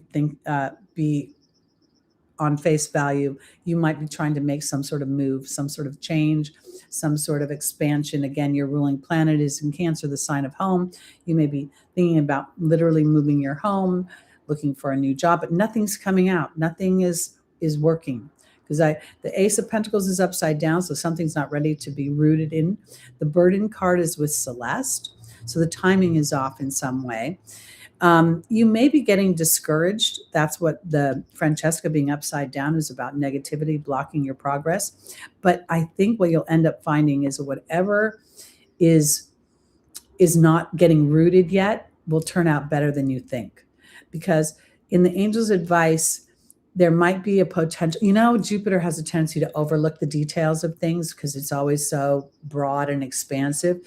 And that might be what's going on, because I think what's going to happen is somewhere during this week, you're going to go through a situation where you might be slightly disappointed that something didn't happen or didn't move forward. But by the end of the week, you'll realize, oh, I'm glad that actually didn't happen because I missed a detail or something came to light that I didn't know, a piece of info. If you don't know the question to ask, and I think Walmart just delivered more flour. I ordered flour for more bread. Did the Walmart people drop off something, honey? Yeah. Oh, she's coming up to say hi. Hi, Courtney. Okay, so that's what I'm going to say for my Sagittariuses. This week might feel like a bit of a burden. You want to move, of course. You're Sagittarius. Let's all move things. Let's get going. But you're going to find out by the end of the week that there's a wisdom that was revealed, rather than. I almost am seeing like a weird feeling, like you look at a place during the day. Let's say you were buying a paint color, right? And you look at it during the midday and it's like a beautiful color. And then the sun changes and the color changes. And then the sun changes again, the color changes again.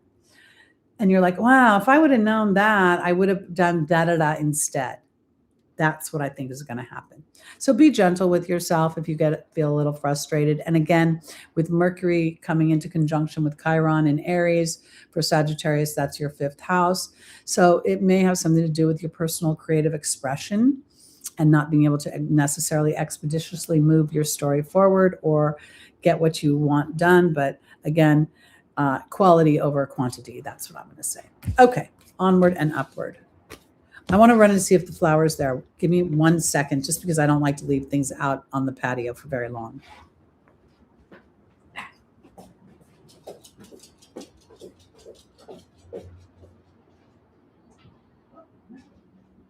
You were just barking at someone. Nope, not here. She was just manning the neighborhood. Okay, on to our Capricorns, rising moon, sun, and stelliums.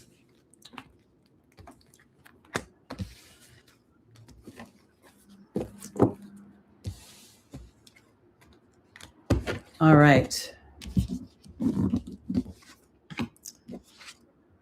Ooh, we have the Tower for our Capricorns, but it's upside down. So this is interesting. because this would be the absolute opposite of Uranus's unexpected explosions. Let's see where we're going.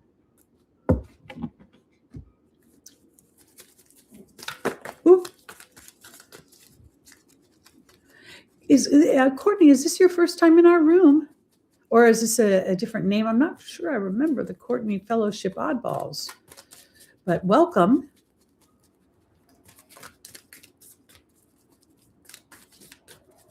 Is this a crossover? Okay, here we go. Capricorn. Layla is upside down. Oh, isn't that funny? That's so cool. Welcome here, Courtney. I'm so glad you found us. We have Francesca upside down. We have Bethany straight up. And then we have Adriana upside down. Okay, Capricorn. There's something going on here this week.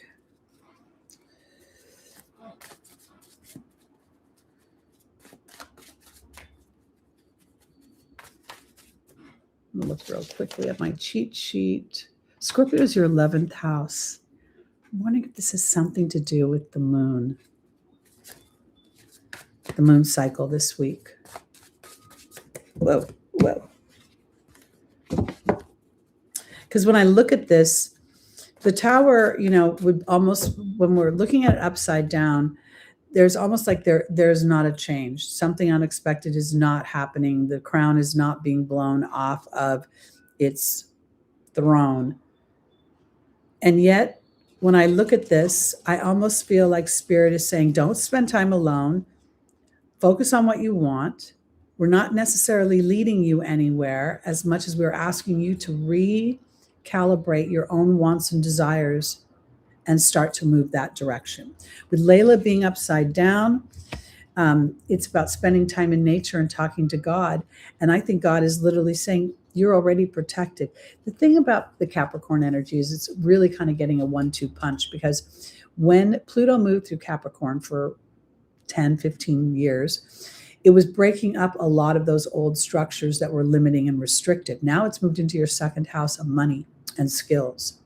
And I almost feel like this is where, in the rebirthing of Capricorn, it's not about throwing your history away. It's about incorporating it, but it's still keeping your eye on the prize of the future. So know that you're being protected. Right now, you don't need to spend time alone. You don't need to spend time in meditation. You don't even need to spend time thinking about whether you're positive or negative. It's more about being the authority, the ruler of your own land. So you are protected. You don't need to focus in on any more issues right now. You don't need to worry about negativity. This is about establishing yourself as the authority. And then Bethany is about self-care. And this is about being gentle with yourself as you are recalibrating yourself. Now, with Pluto in the second house, this could be literally recalibrating how you express yourself to yourself. The permissions you give yourself to not feel obligated or not feel dutiful to a situation that doesn't have an exchange of energy attached to it. We're saying prayers for your healing, Queen Leo.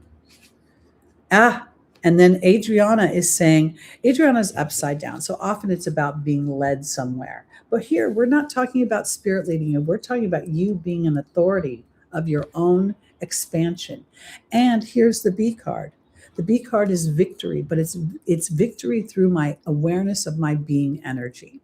So here, for my Capricorns this week, I believe, now your ruling planet is in Aries.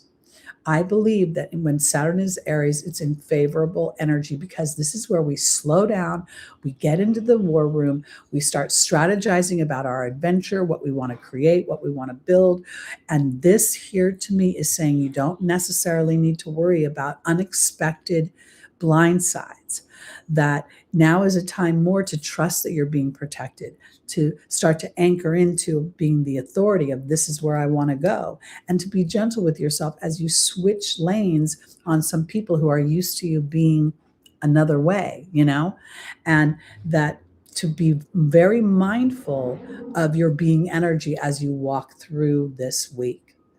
So, and this is where I'll go back to, the struggle I have. Chiron is a feral instinctual energy in its wound, and it is intentional and conscious in its wisdom. I've been walking through this on my ascendant back and forth. I want to chuck shit over into her yard. Let me throw a piece of candy over there. Maybe she'll get ants. And then I think that's not going to do any good. That's not the right vibration. That's not what you want to foster. Do you want to walk through this all again and have another woman like this in your life? It's exhausting sometimes. But at the same time, there's only one way through balance, is to walk through the imbalance.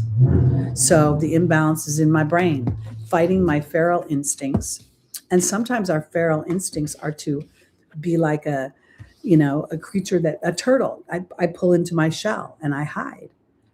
So depending on how you're wired, Capricorn, where your moon is, where your Mercury is, and even where your Venus is going to either help support or maybe potentially challenge you more. But here it's very much about being authentic to your own desires and not necessarily worrying about being blindsided or paying some big price for actually having a desire that isn't dutiful to someone else.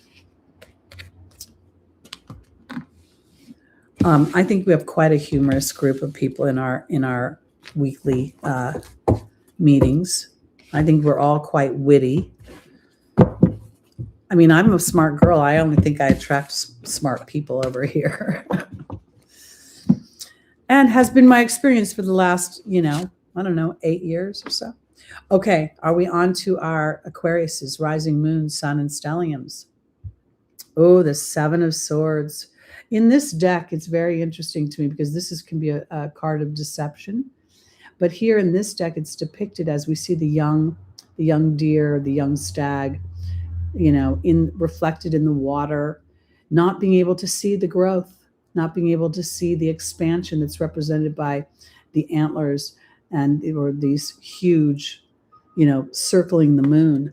So here, what I would tend to think, and this is the thing about Aquarius, here you are having Pluto going through your first house, completely again, this is, Pluto in Aquarius, I think, is maybe sometimes a little bit harder for the individual because Aquarius already feels like it's not of this earth, already feels a little separate from the group, the crowd, and so much wants to facilitate the crowd's upliftment, but it is not seen, and applauded always for that right away. So here, I think what we're seeing is that potentially Aquarius could go through a period of reflection of where you've been.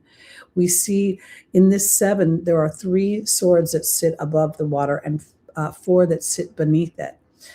Those 4 are representing a structure of some kind. And again, with Chiron in play, it's recognizing a wound that cannot necessarily be undone, but it can be purposeful. So let's see where we're going. And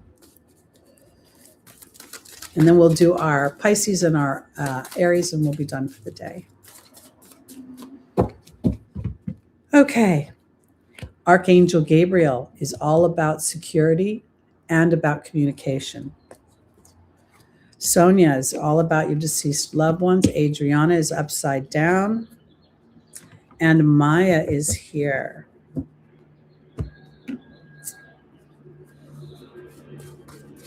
I'm going to go a little deeper into what that means in a minute. I just am kind of taking it in.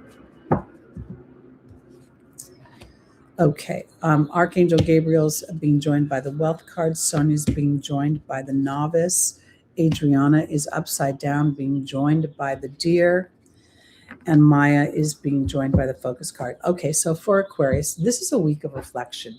I said it earlier, I believe that Chiron's conjunction with Mars last week, and now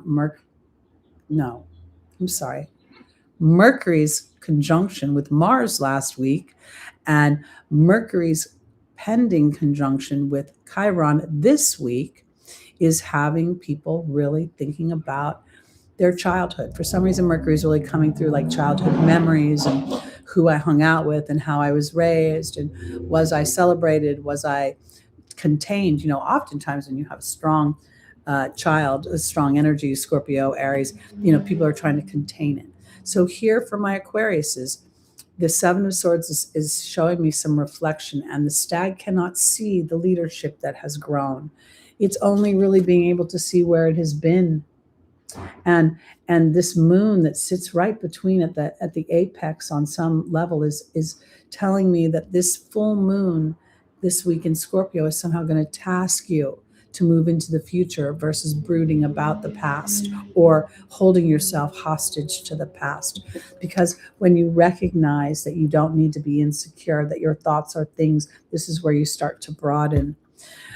Sonia is asking you to come into practice of listening to your soul's voice, to listen to the part of you that, like, this is the thing this week, okay? My personality says this is a bad woman. She needs to follow the rules. She needs to think about other people. She needs to be fair. My soul's voice says she can do whatever the hell she wants because she's representing an opportunity for me to choose to do something different with my pattern. Because in the angel's advice is you're not being led anywhere. There's no one leading you.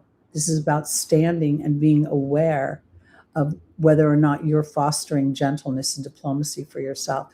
If you're fostering this awareness of your own expansion and growth, or if you're still looking at what created you, what molded you from before.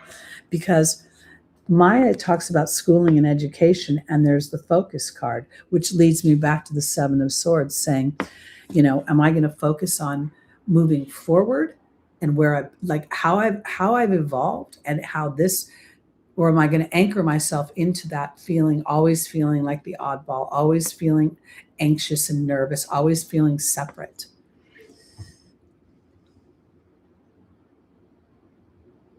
When I think about the traditional Rider-Waite deck, there's an element of deception and thievery that is attached to the Seven of Swords. We see the character taking his swords and leaving the caravan. And on face value, you could see that as theft, or you could see it as I'm taking my swords the way I think, and I'm moving away from the sheep. I'm moving away from collective thought that is not discerning and moving into my own discerning thoughts and evaluating whether it works for me. That is what is going on for you this week. You will be, and you may rub up against actual people that want to continue to pigeonhole you in a certain way. Well, you've always been like that. Well, I'm not like that now. And just because you're not around doesn't mean you know who I am, or blah, blah. Yeah. Okay. In 2008, that was a long time ago. And depending upon the transits, it could have been with, I don't know, 2008 could have been when Pluto moved into Capricorn. I don't have all those history numbers. But when we moved into the 2000s, we moved into a vibration of putting our money where our mouth is, meaning those of us that are, there's no more work to be done, people. There's no more work of self-awareness. It's now practice. That's what you do. You just practice it every day. Am I being good to myself? Is this going to take me where I've been or take me where I want to go? Because I don't want to fight with people anymore. And I don't want to fucking go into wars for people that don't appreciate me. All right. We're going on to our Pisces, rising, moon, sun, and stelliums. Interesting. The Justice card is upside down. The Aries energy is your second house of self-worth, of skills, and there could potentially be a little dust kicked up in that second house right now. I want to say this, Miss Queen Leo, it may have dropped, but whatever goes down can come back up again.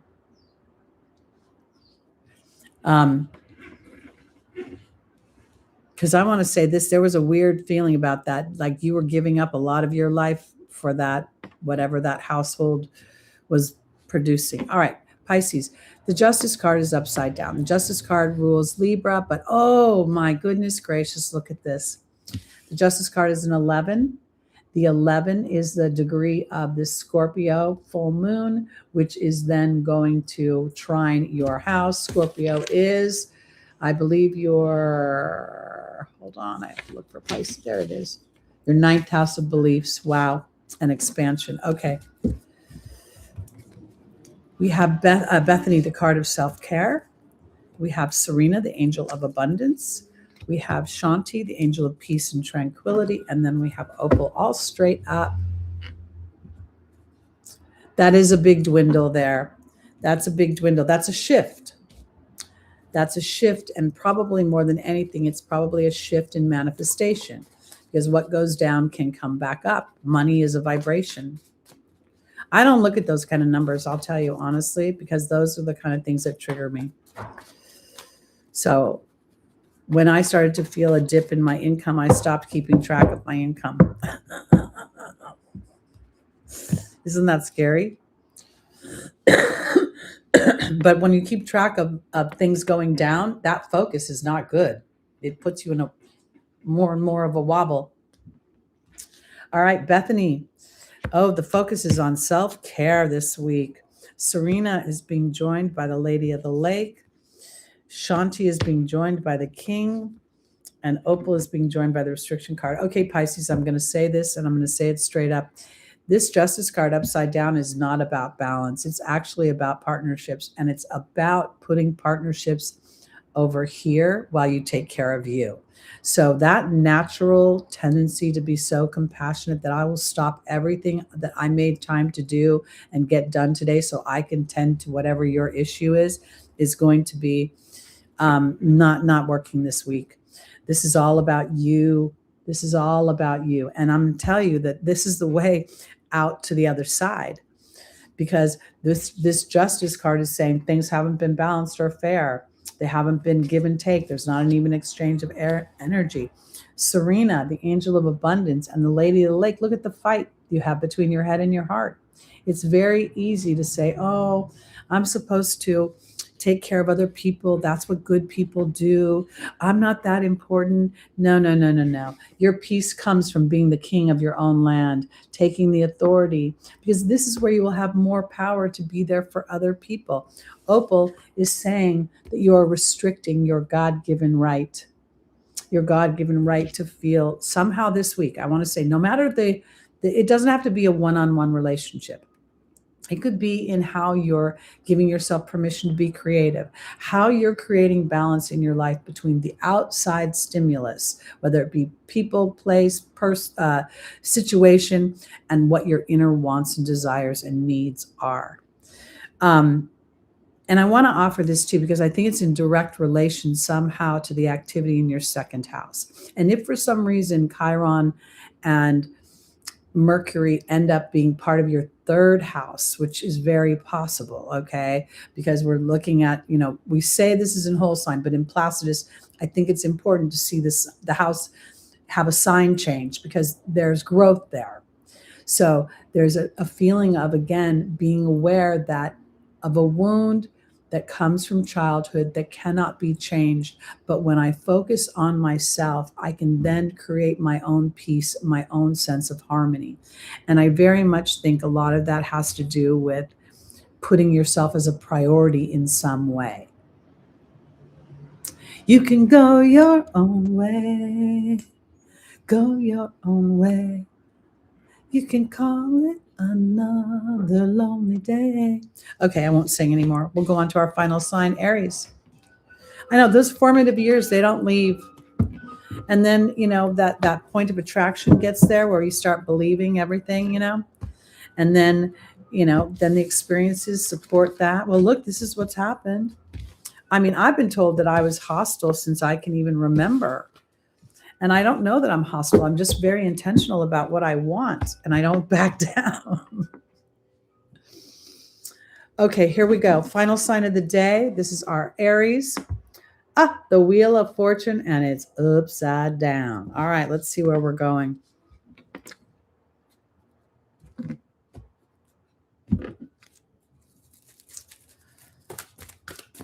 If anybody wants to pop their timestamp for their sign in the comments, that's always greatly appreciated. I think my face is kind of a little bit hostile, because I can't hide my emotions very easily. My moon is in the first house. And, that was why I was so glad the other day that she was across the alley and my sunglasses were on and I could just pretend that I didn't see her.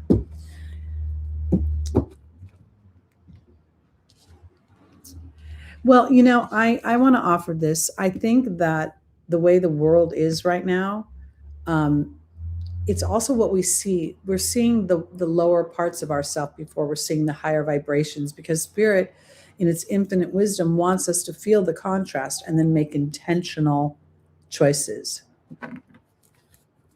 Oh my God, you guys are I'm going to have a whole radio playlist in my head. At the end of this is over, I'll be having all these songs running through my head.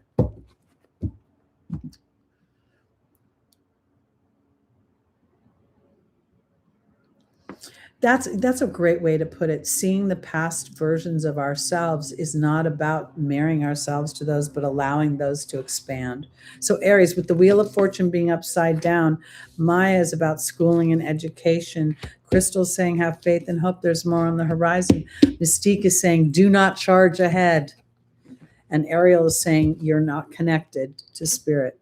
All right, be mindful this week, because again, Mars is in Aries. It is still in a very powerful place in its homeland, and it is slowly coming into a square with Jupiter. And Jupiter being in Cancer, representing the beliefs of the home. And I really do think that this retrograde of Jupiter in Cancer and the movement in Cancer now is having us revisit the beliefs that we were imprinted upon us. Beliefs about money, beliefs about our ability to expand, grow, and have fun. And I do think that Sagittarius is loaded with fun, like Leo, because traveling is exciting, meeting new places, new things, and having an opportunity, even with Jupiter, to travel to new realms of belief and new realms of experience with that which cannot be seen, new experiences with our creativity. Having Jupiter be in such strong relationship with the obviously Sagittarian energy, but also the Piscean energy. We don't usually associate it with that. So I kind of feel like that's important to pay attention to this week, because that square for Aries is like the square between me and my family, me and my roots, me and my traditions, me and my foundation. Because you don't have to be around other people to throw yourself under the bus. All right, schooling and education represented by Maya is a burden. Wow, okay. Crystal is being joined by the hawk.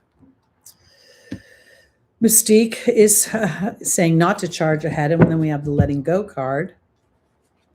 And then we have Ariel upside down in the novice. I literally think that this is a week where Aries loves to move fast. Okay, I'm in an uncomfortable place. Let me get it the hell over with. Let me get over it with it. No, everything you've learned right now could potentially be a challenge for you, because if this full moon brings in an awareness of something where you yourself have been contributing to your unhappiness or your resentment or your anger or your warrior, if you have not been, activating the hero, the pioneer, the passionate one, then you might feel a sense of burden and you might feel a little bit stuck this week, okay? But Crystal is saying have faith and hope, there's more on the horizon, and there are signs and omens coming that things will move forward. But what I think, like Jupiter, Mars and Aries energy can move so fast, you miss a little detail, because Mystique is telling you to slow down because there's something that's missing. There is a piece of the puzzle. The letting go card is never about letting something go. It's about a reconciliation of some kind. It's about an integration. It's about an understanding. It's very Chiron transformed, where the suffering and the sacrifice brings in wisdom and reward, because you're not connected to spirit when you're moving fast. You're not connected, or like me, okay, this last week, and I expect it to continue into this next week, my awareness that the way out of my anger and frustration is actually to take the opposite tact. Instead of trying to squelch and extinguish that which is out of balance or on fire, sometimes fire is good. In the South, they have these rituals where people go onto their own properties and gather the fallen leaves and put them in a contained place and then burn them, and they burn them constructively. So this week, I think what's going on is Spirit is saying you might be off a little bit. Controlled burn, yeah. And here, the ability or the natural tendency to default to old ways could make knowing the correct path for your happiness or the enlightened path will feel harder. I don't want to do it that way. Can't I beat them up and still be right? That could be Aries. So I think you're going to be in a little bit of practice this week. I think the square to Mars from Jupiter and to Mercury and Chiron is, again, with Mercury and Chiron a little bit loose, but Mercury's going to, Mercury and Mars are both going to come into a relation, and that is going to be like parts of myself are holding me back from my bigger expansion. It could be another person outside. With a square, it's kind of a hybrid, a square. An opposition is definitely something outside of yourself. A square kind of feels like something outside of yourself that triggers something inside of yourself. And then we have, on this full moon, we have these half squares to the sun, and to the sun is making a half square to Mercury and Saturn. So this is going to bring up self-worth, money, relationships, and history. And it's going to be like a weird little underbelly nagging. And the underbelly is, only as annoying as your frustration that it's there. Sometimes you just have to say, uncle. The wheel's not moving right now. Did you go to Coachella, Lucy? Are you in California, Lucy? I kind of would be afraid. I don't know. I always had a little bit of issue with large venues and people. Are my videos set up to hype? I don't know what that means. Oh, I wouldn't go there either. I'd be like, that kind of scares me. First of all, young people scare me these days. Large venues scare me these days. Just because the energy that I feel in them now is so much different than when I was younger. And frankly, when I was younger, I drank a lot more. Honestly, I did. I potted. I was a wild one.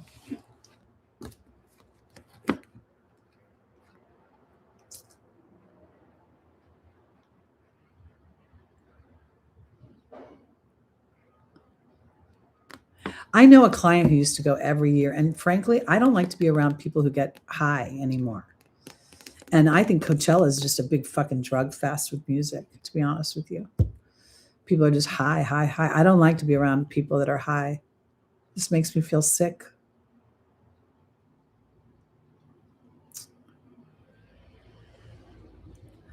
I would imagine, again, when you're young, you don't know what, it's just the way you're growing up. You don't know. I have too much contrast to know about. I liked the anonymity of my youth. There's no pictures of me throwing up in bushes, but there's plenty of experiences of them.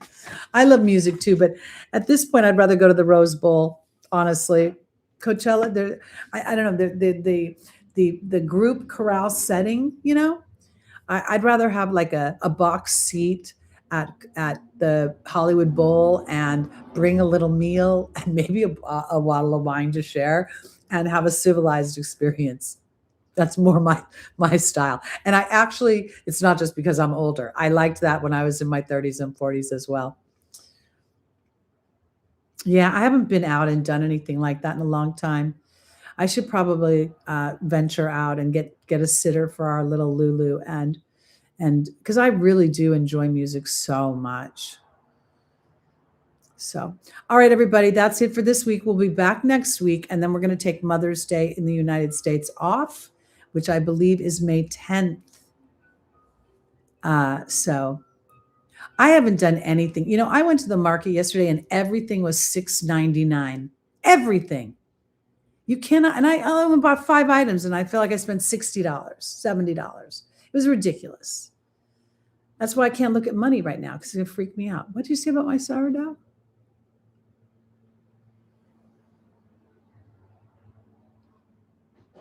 You're so funny about the sourdough. I do. I'd love to go. I'd love to make a sourdough and make a little picnic and make my bread and my bruschetta and go to a beautiful concert. Maybe hear someone like, I don't know, some sort of jazz would be great. I love jazz. I love mellow kind of. I like yacht music. Oh my God, Dave Mason died this week. That was the other thing. Okay. Dave Mason did We Just Disagree? I'm sure you guys know that song. And that was Mike and I, our breakup song. And then I found out that Dave Mason was born on May 10th and Mike was born on May 9th. So that put me in a little bit of a funk. So, okay, thanks everybody. We're going to say goodnight, goodbye, good day. See you next week. Love you very much. And I mean that honestly. I really love all of you. I pray for you. I pray for your peace. And these days I have to pray for my enemies first, and then I pray for the people I love second. It's just a weird kind of ritual, kind of initiation I'm going through to get comfortable with liking people I don't like. All right, everybody. See you soon. Thank you so much. Sending lots of love. Bye.